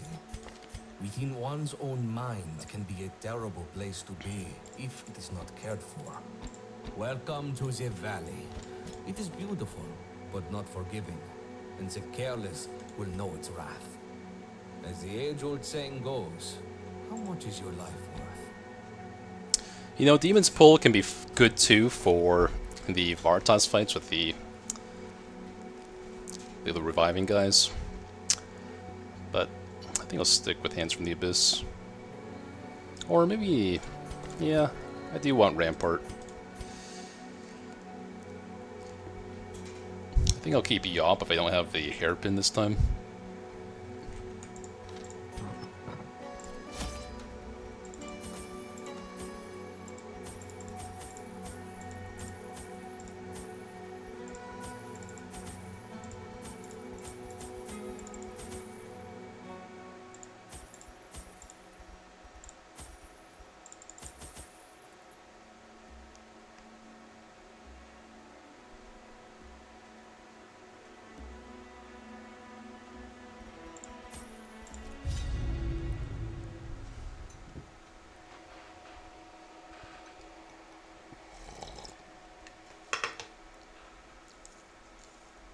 Alright, fresh run, no mistakes. Let's go.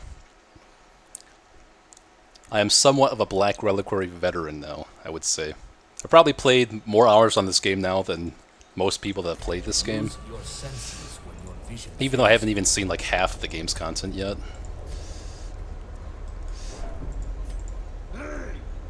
But Hey. the valley will be different from what you are accustomed to. Wait a second. I forgot about the prep round there even. Wait, where's the prep round inaccuracies here? I'm getting away with more than I should be.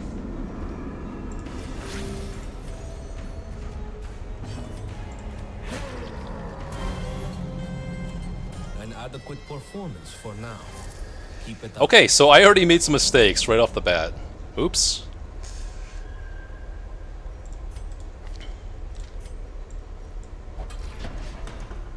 Secure it and march on. We still have much to do.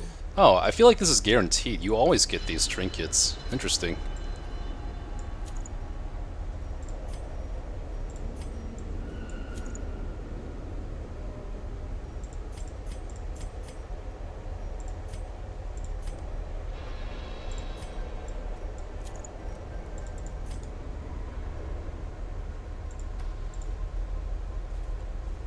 Take up the spades. This is nothing to trouble ourselves over.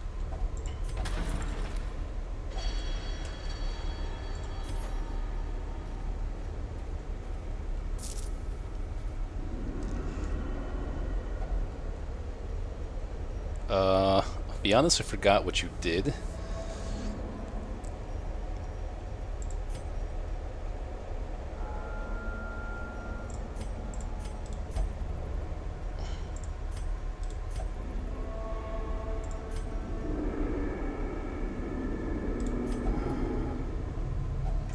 Okay.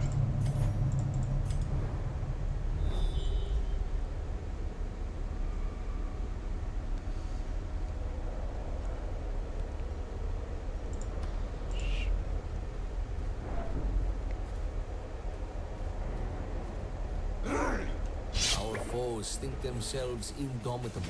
I don't remember these guys saying hey before.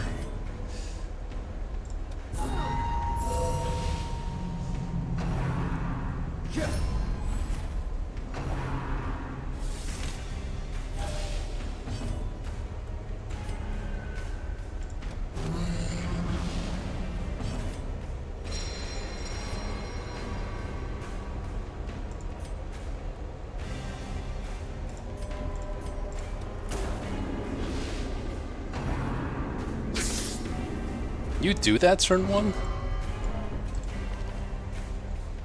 Oh, I have the exact same quirks too. Okay, fair enough.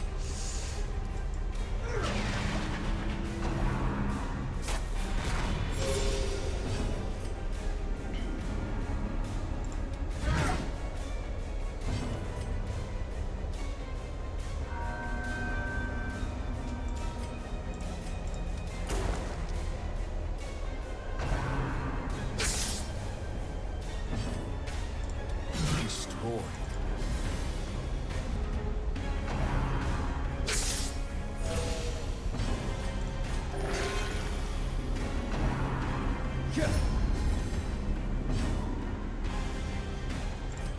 Devastation.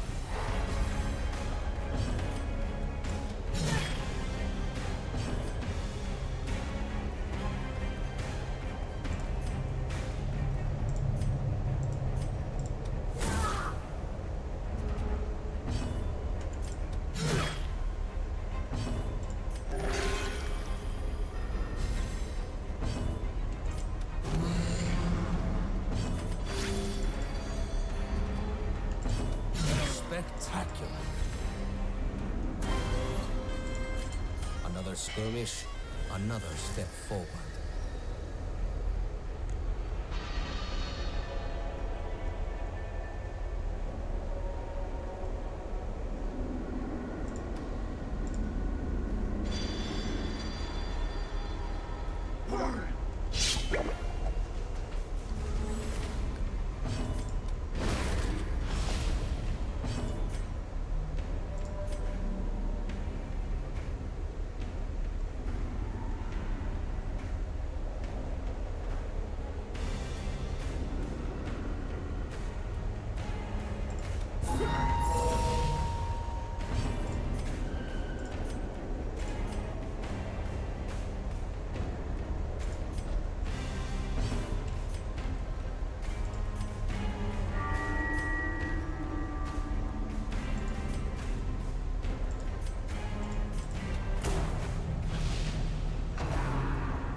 I'm pretty sure all these encounters are guaranteed. in this dungeon.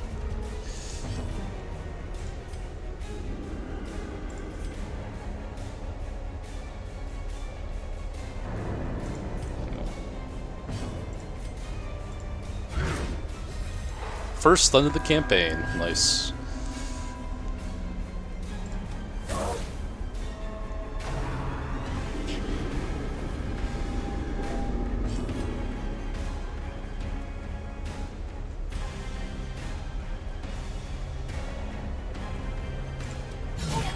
Ooh, first crit of the game. Or not, I don't remember.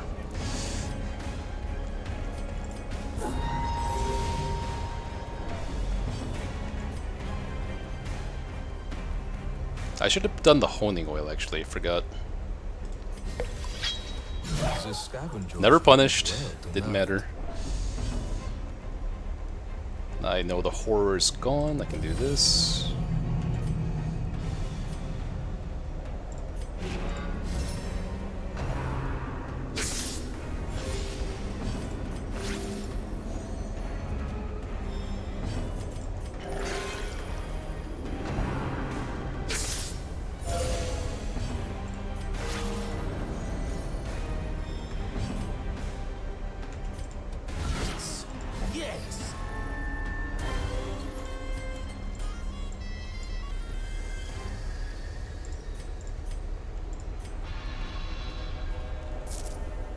Oh.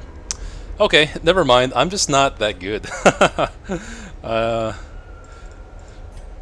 just don't read things, and I don't make the optimal plays. Fair enough. It's a different game.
We press on. There is much to do.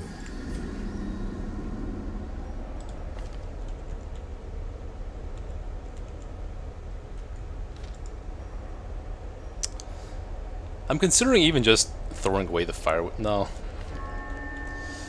Because I have no ambush prevention. That's fine, I guess. I want to make sure I leave this mission with no stress. So I'm going to save the camp for the very end, probably.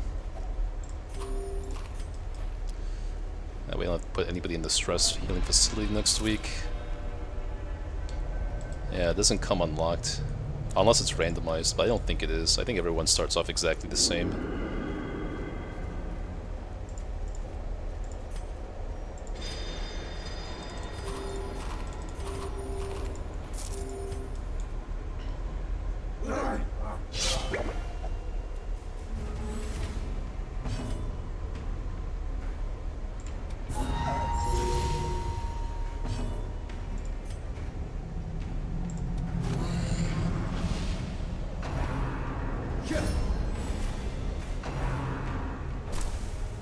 Oh, come on. That sucks. Maybe I don't take you next week then.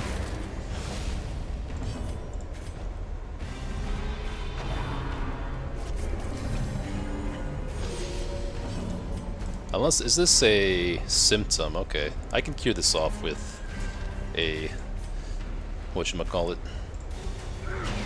the disease kit. Oh, really? Okay.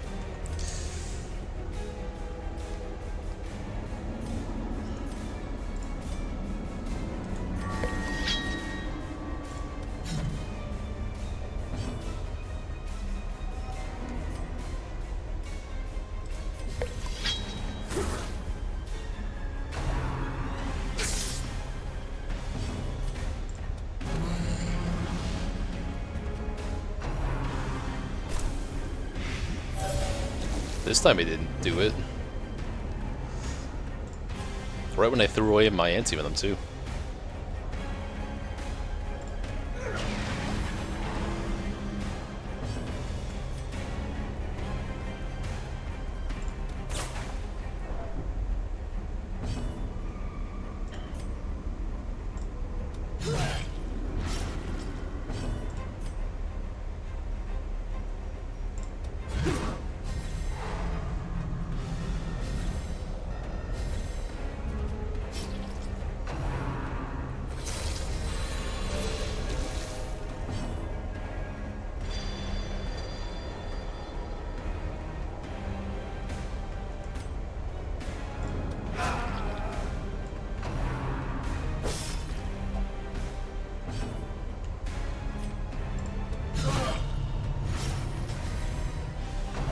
Good.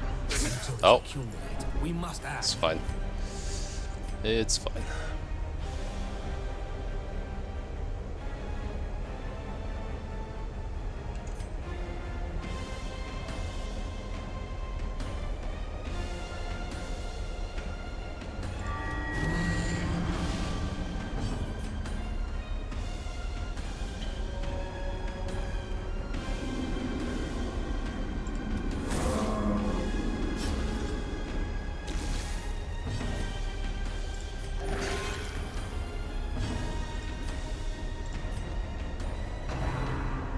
Come now, back on your feet. It's fine. Our injuries will mount. We must rebound.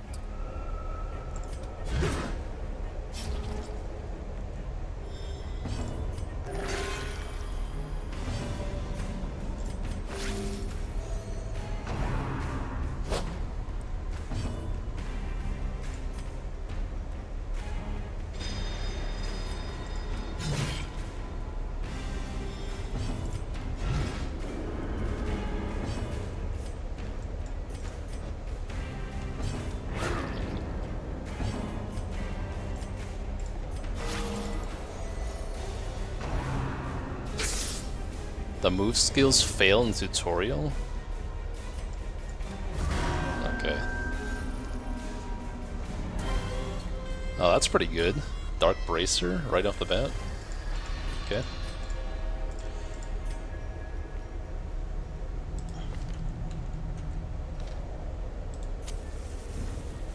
Rest. We will need your strength come daybreak.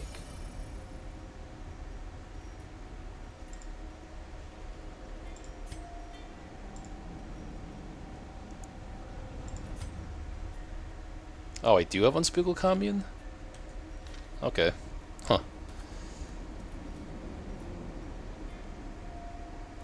If not Pagan. Okay.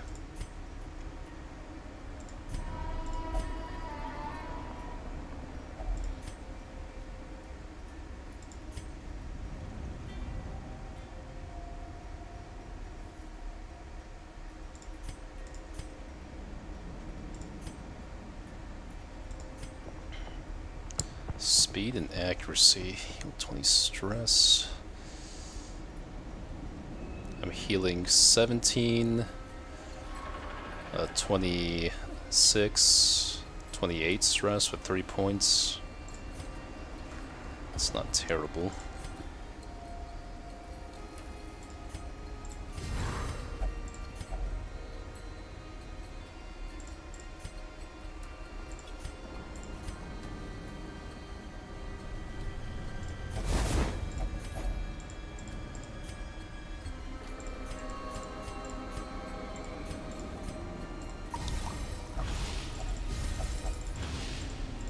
We follow the ever-guiding light. When the path is unclear, rely on each other.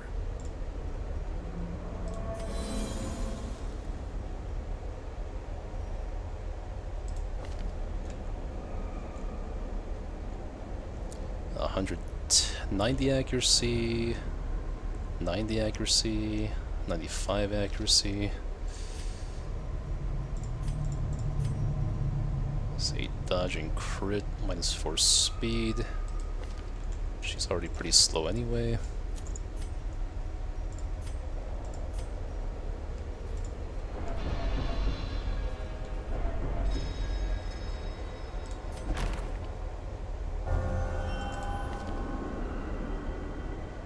Okay, that's good, because Man at Arms is going to be used for the Janissary.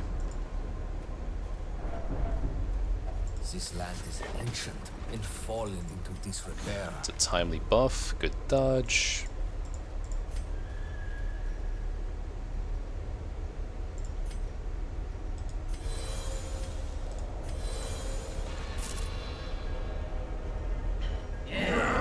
Oh, these guys.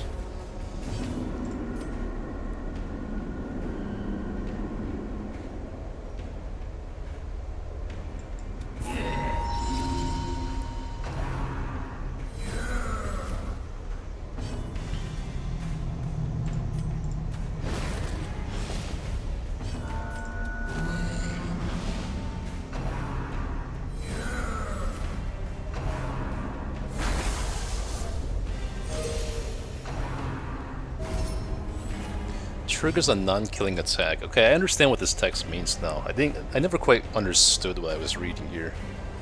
If he attacks something, he doesn't kill it, then it triggers different things. On first trigger, heals enemies. On trigger, deals 4 damage to self.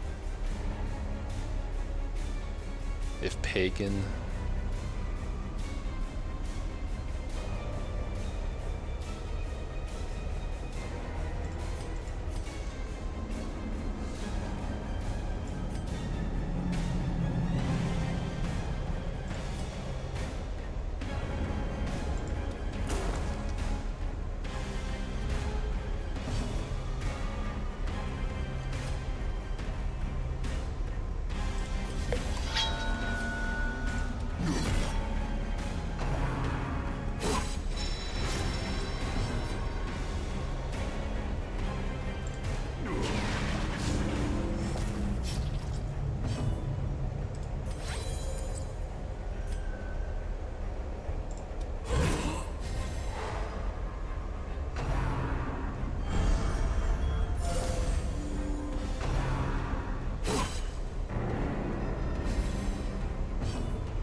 Strike them down.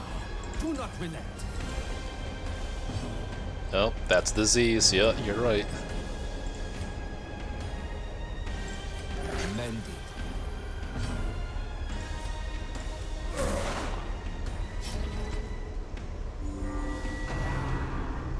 Not worth bringing the disease kit for that one guy in this area, is it though?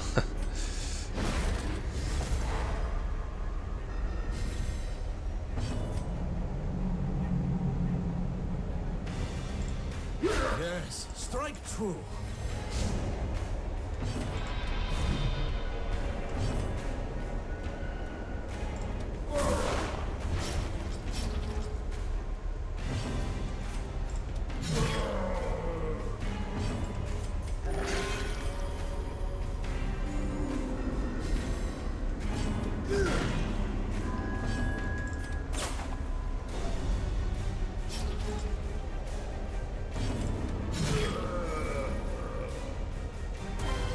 Okay, so Wars consist of a next great time this happens, too much food, too much keys, too much sensors, too many bandages, too many archaeology kits.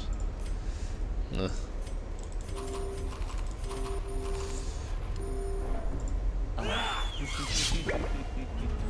This is probably not worth it, because this is a randomly spawned mesh that's actually more threatening than anything I've seen in this dungeon.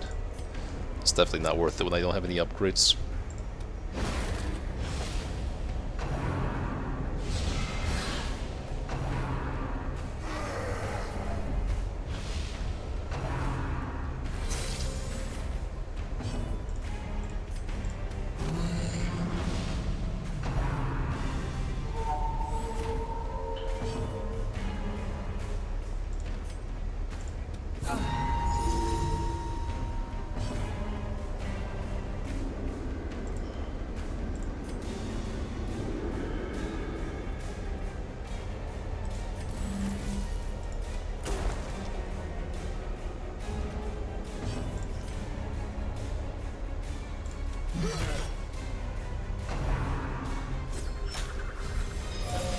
Uh-oh.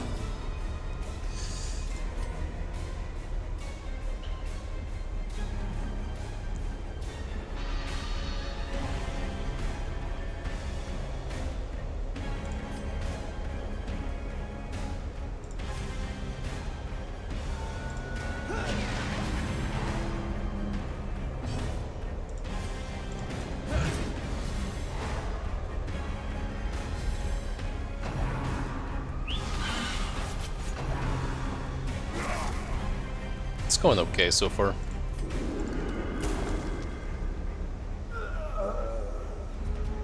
I've never seen Smokescreen miss either. I'm wondering if it's possible Judgment and Smokescreen just never miss, honestly. I wouldn't be surprised. Okay, this fight actually went okay.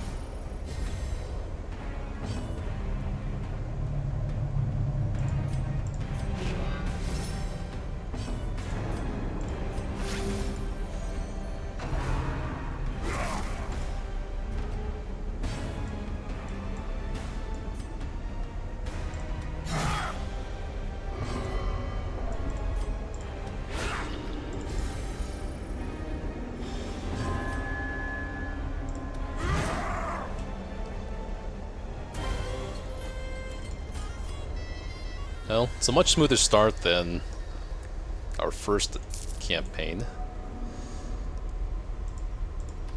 And we should be good with this. I've never tried any curios on this thing. Might as well.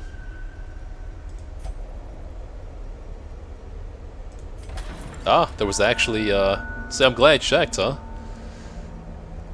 I never would have guessed that. So this is already disease. The disease kit is not going to really do anything. Yeah, pretty much, Billy. Okay. I don't know if there's any point in using the disease kit here. I think I'm just going to sit Alien out next week. I mean, she has to get Coward off for sure as well, so that's kind of awkward. I'm going to see if this does anything for me. If it's stabilized for now, I wonder how long it's stabilized for. Okay, now that I know my guys too, I can actually use these stones to my advantage. Well, to be honest, they get outclassed like pretty much immediately. These are all bad, good quirks to have, but at least I didn't get any bad quirks. To return here after so long, it is difficult to describe exactly what this land means to me. Oh, Dazzling Charm.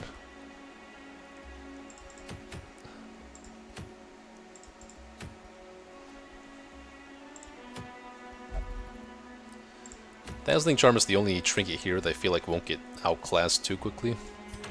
Our task is perilous. A small band of Slow fighters will draw? not That's fine, suffice. I guess, for the prep run stuff. Faith and caregiving are indispensable qualities in these lands. Would-be holy warriors plague these lands. This man shall show what true devotion is. Oh, cool. What's this? Accuracy, crit damage versus cactinids? That actually seems pretty good. I don't know if I can spare that, though. Hell's Hairpin, too, when enraged. 4 accuracy flat.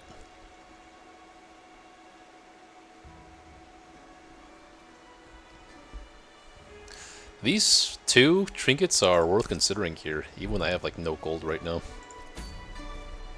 I mean, let's see what I'm doing this week, I guess.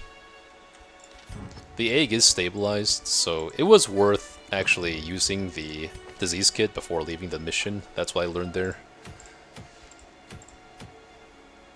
It is a short mission too. Let's see how expensive it would be. What can I really do here?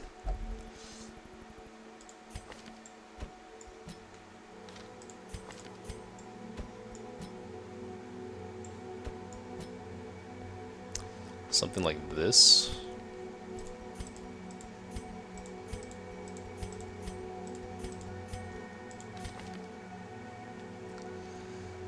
I like the accuracy versus Levantine stuff though.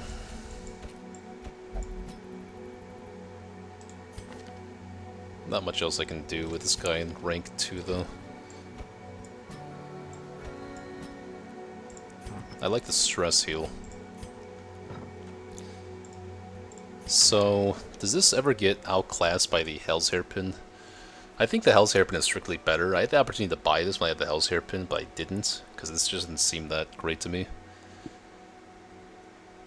On kill, -6 stress is like, really whatever.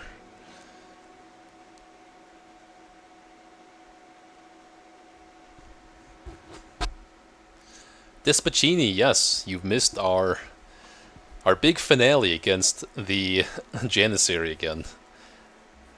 We lost the 1 in 5 Death's Door resist, otherwise he would have died. But, you know, like I said, it's fair enough. We survived like 10 Death's Door checks in this campaign, in the last campaign, so really couldn't complain. The Idol of Wilting does seem pretty cool, actually, but I don't know if I can afford anything right now. Let me see how expensive the quest would be.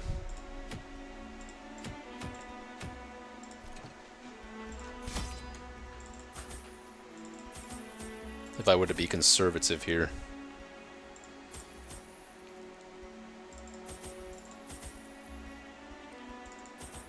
I guess I have enough.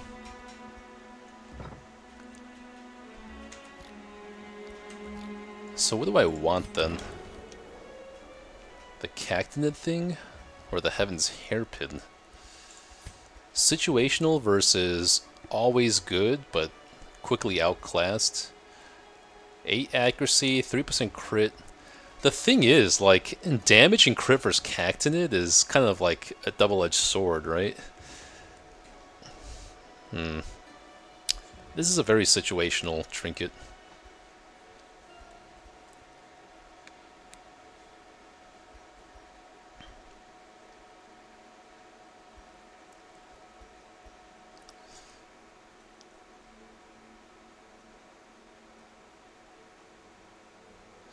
The sustain is not that good, though.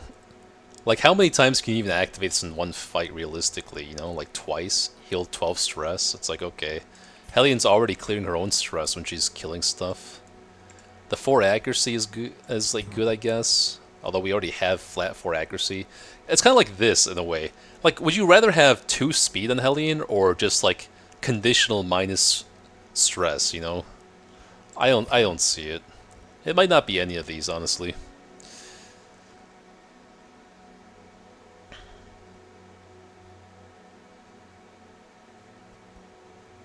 I do kind of want to play around with this. I want to play around with one of these at least, though. I could swap the other accuracy trinkets onto other people if I get the Heaven's Hairpin. We only have one accuracy trinket right now, so having, like, yeah, Heaven's Hairpin could carry me for quite a while, honestly.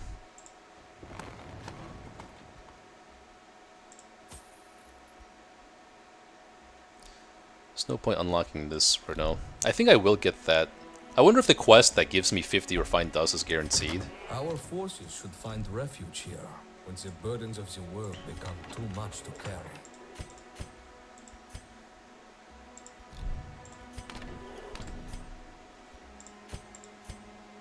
I can't afford any upgrades here, so that doesn't matter. I think we've upgraded everything we can for now, except Amber maybe... is a curious substance. In its raw state, it is unstable, volatile. You need every 14. paramount available to convert it into a usable state. Converts raw amber into refined amber. Sure, that gives us some stressing options for next week.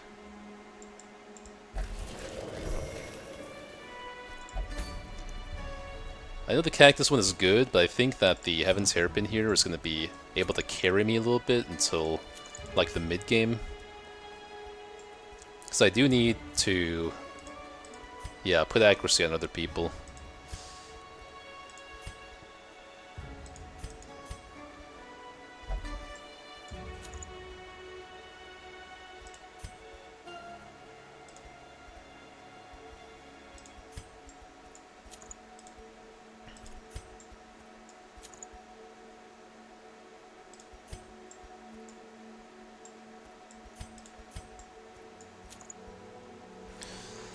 Plus EXP, I don't think there's any points in these right now. Either one of them is not that interesting to me.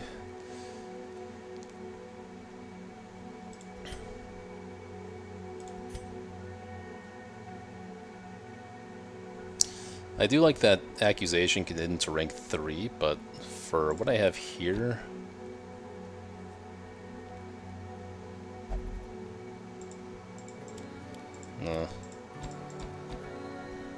So turn 1 we Bulwark, turn 2 we Stunning Blow, we can dance around with Rampart and Holy Lance. I think that makes sense. Can't really afford a camp skill though, can I? It would be really nice to have at least one ambush prevention skill though. I'm gonna go for it, honestly.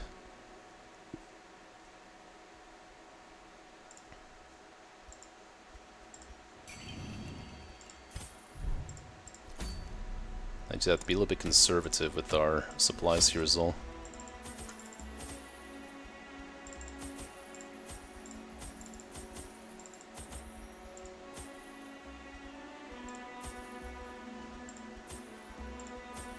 How's that look?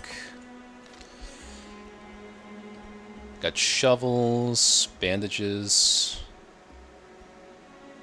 salts, sensors. One laudanum, I guess. Sure, let's see it.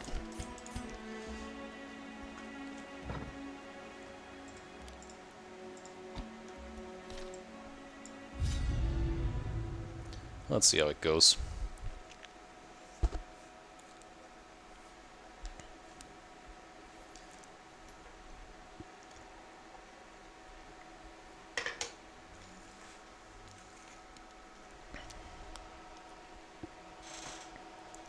Armored footsteps rattle in the distance.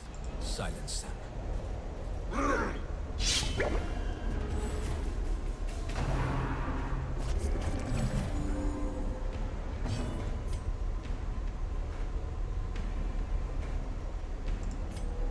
I think Suffer guaranteed 18 damage is going to be more impactful than any of our other abilities, besides maybe Stumble, but... This guy doesn't really get out of position at all.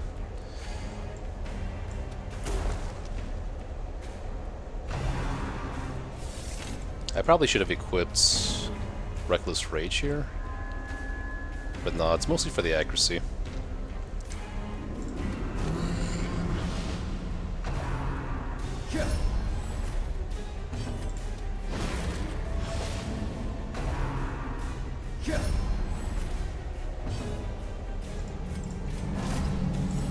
Where danger lurks, so too do riches.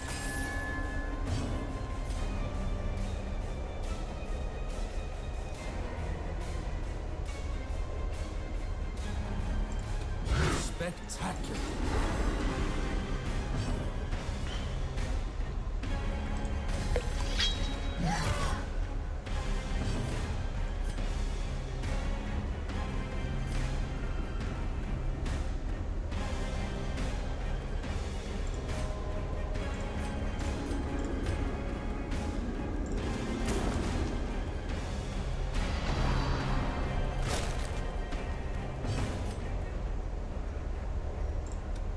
Strike them down.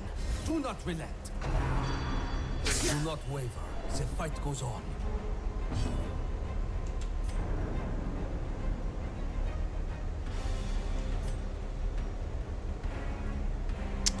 Armor piercing or bleed?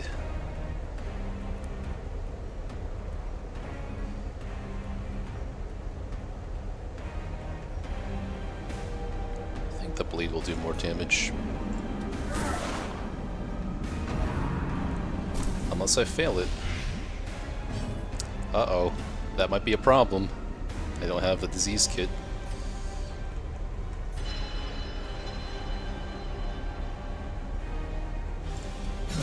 Nice. Strike true.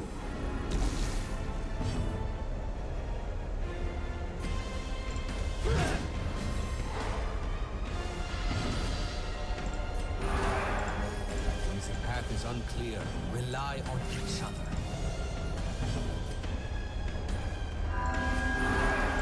The amber grows brightly in the dark. We press on. There is much to do. This one I know, but really low on bandages now. Actually, we'll take Reckless Rage.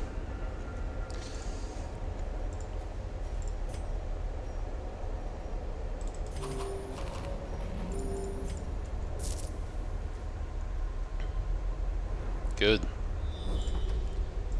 Appreciate the scouts. Uh-oh. Our first Varrots enemies.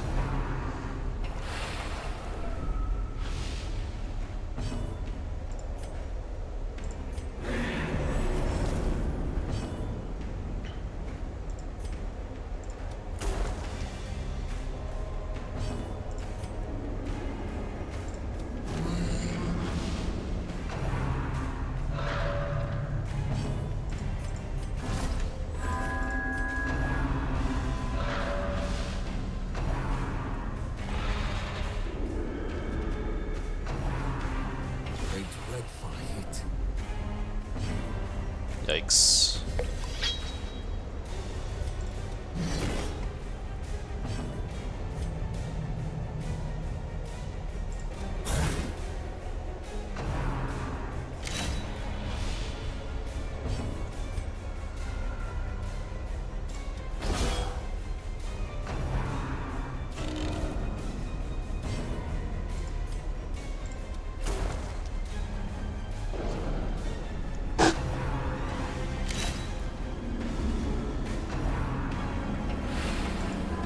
Now, she's actually really good about healing off her own stress, so it's actually not bad.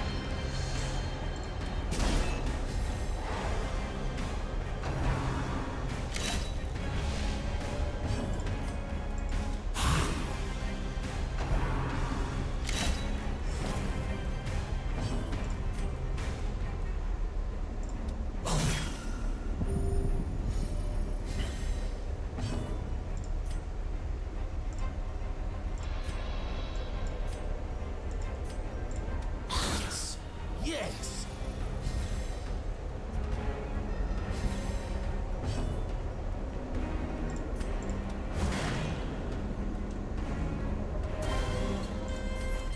Another skirmish, another step forward.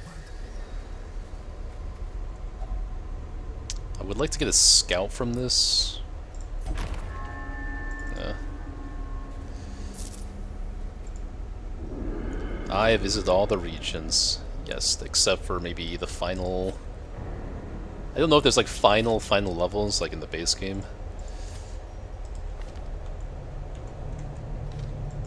I'm not sure. The dark and the cold are upon us. Stress Keep Eater us safe actually by the fire. was pretty good here.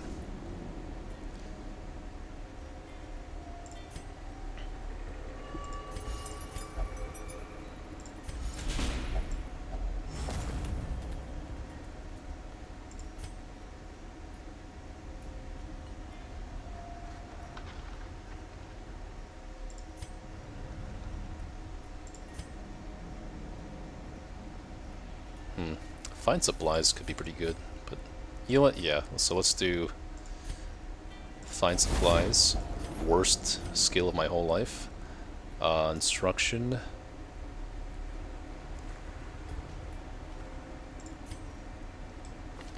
Crusader does need some accuracy.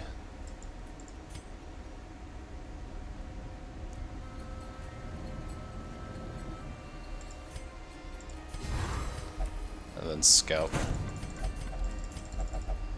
Against the light, our foes will fall. Alright, so we can get a pretty good Scout here, potentially.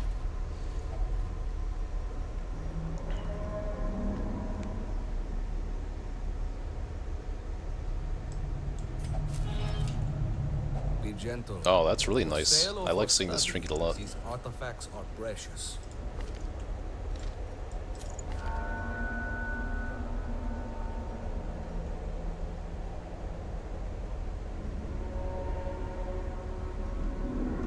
I should put the Bracer onto Musketeer instead, because she doesn't care about the minus speed as much. Yeah,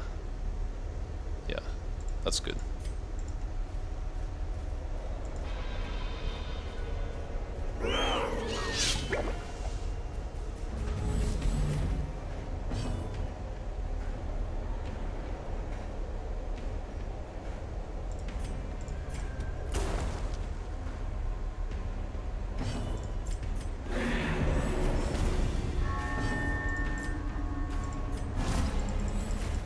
Use your senses when your vision fails you.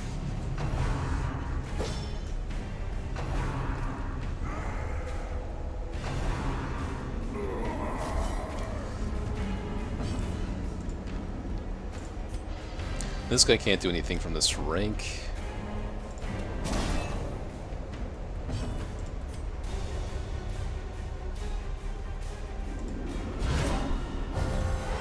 Nice.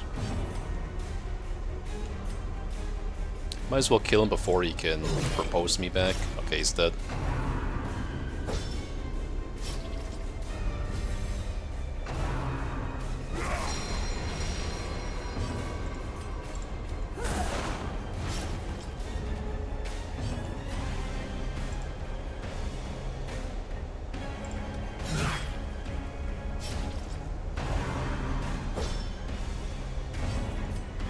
I did that because Crusader can hit this guy, but not this guy, so otherwise could have guaranteed a death there.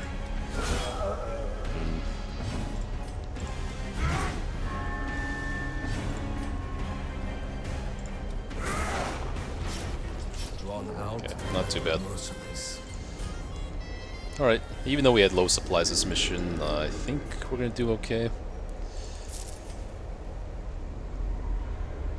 No scout though was... oh... diabolical. I can use a key here, I could use it to unlock a bad quirk from Hellion, so I'm gonna save the key here. Oh wait, this is a short mission too, so I don't need to save that much food. I thought I had a second campfire for a moment.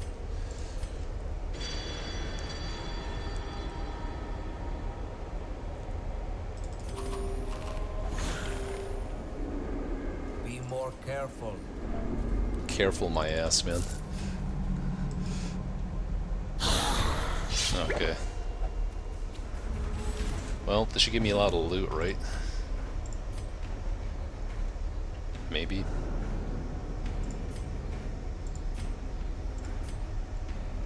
I kind of need to get Crusader in position to Holy Lance, actually.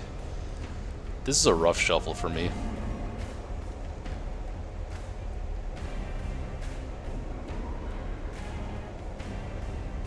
I need to get Helene to the front.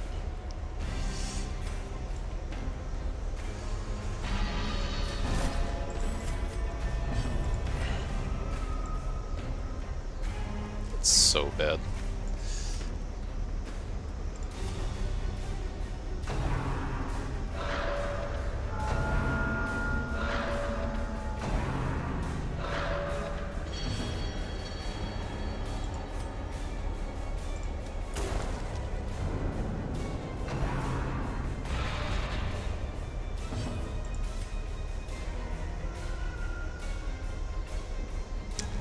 Yeah.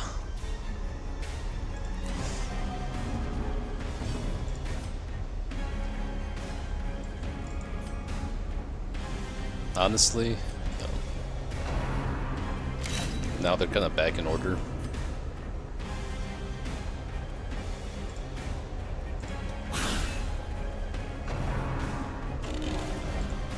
That sucks.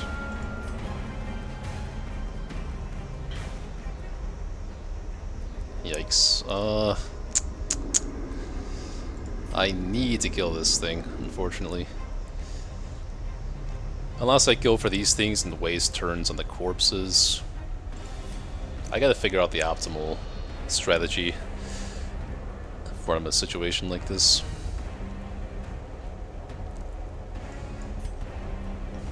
I want to enable Holy Lance. This guy, it's really unlucky because he has speed of 0. That really shouldn't have happened. Might be in a little bit of trouble here.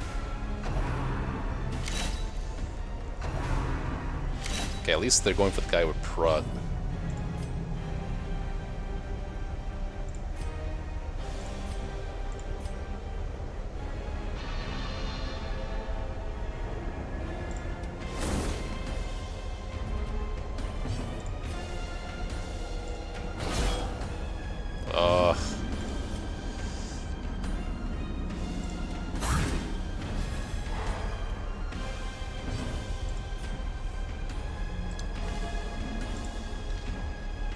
I really don't want to waste damage now.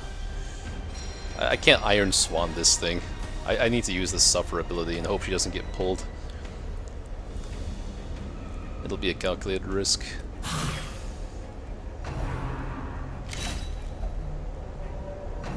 Oh, okay, well, good.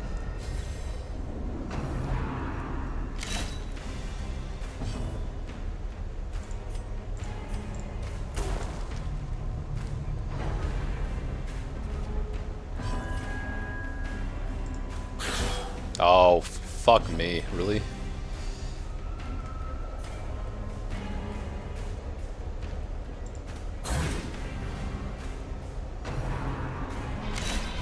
The teeth great, they cling to life. Fastest run ever.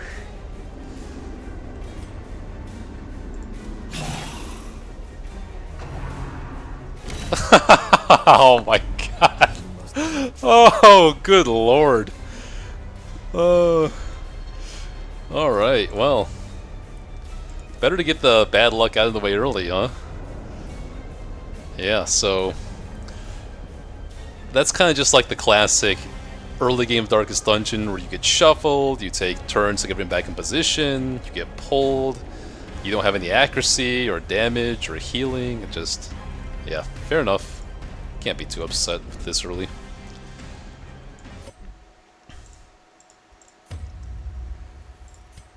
But yeah, that'll do it for today, guys. So, we learned a lot. We were a little bit unlucky, but, you know, kind of balances out in the end.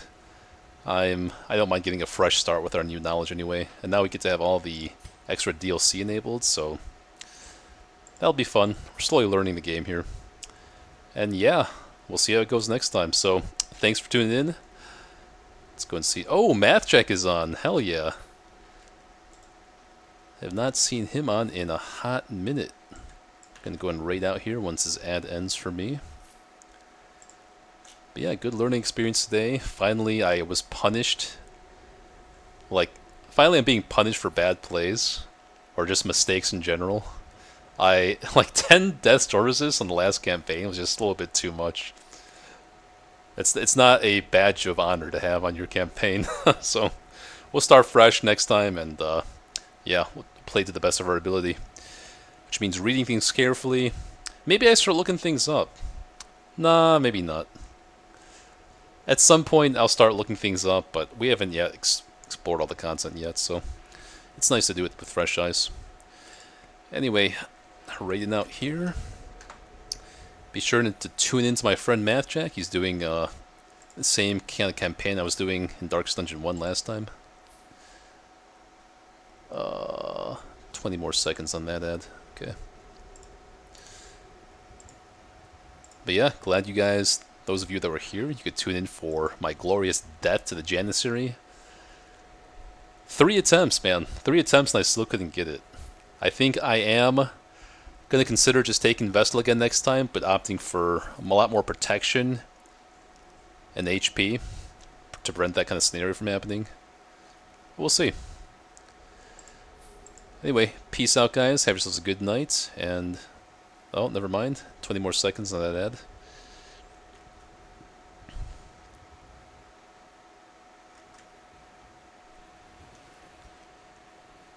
Yeah, week 17?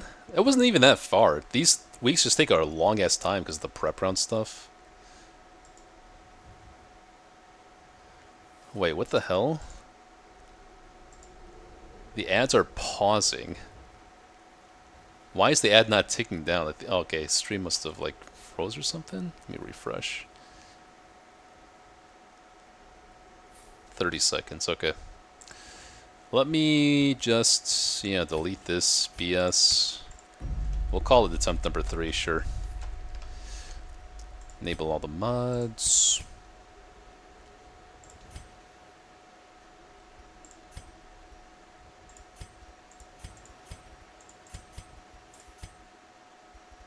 Sure, we'll do more walking and scouting speeds. Why not?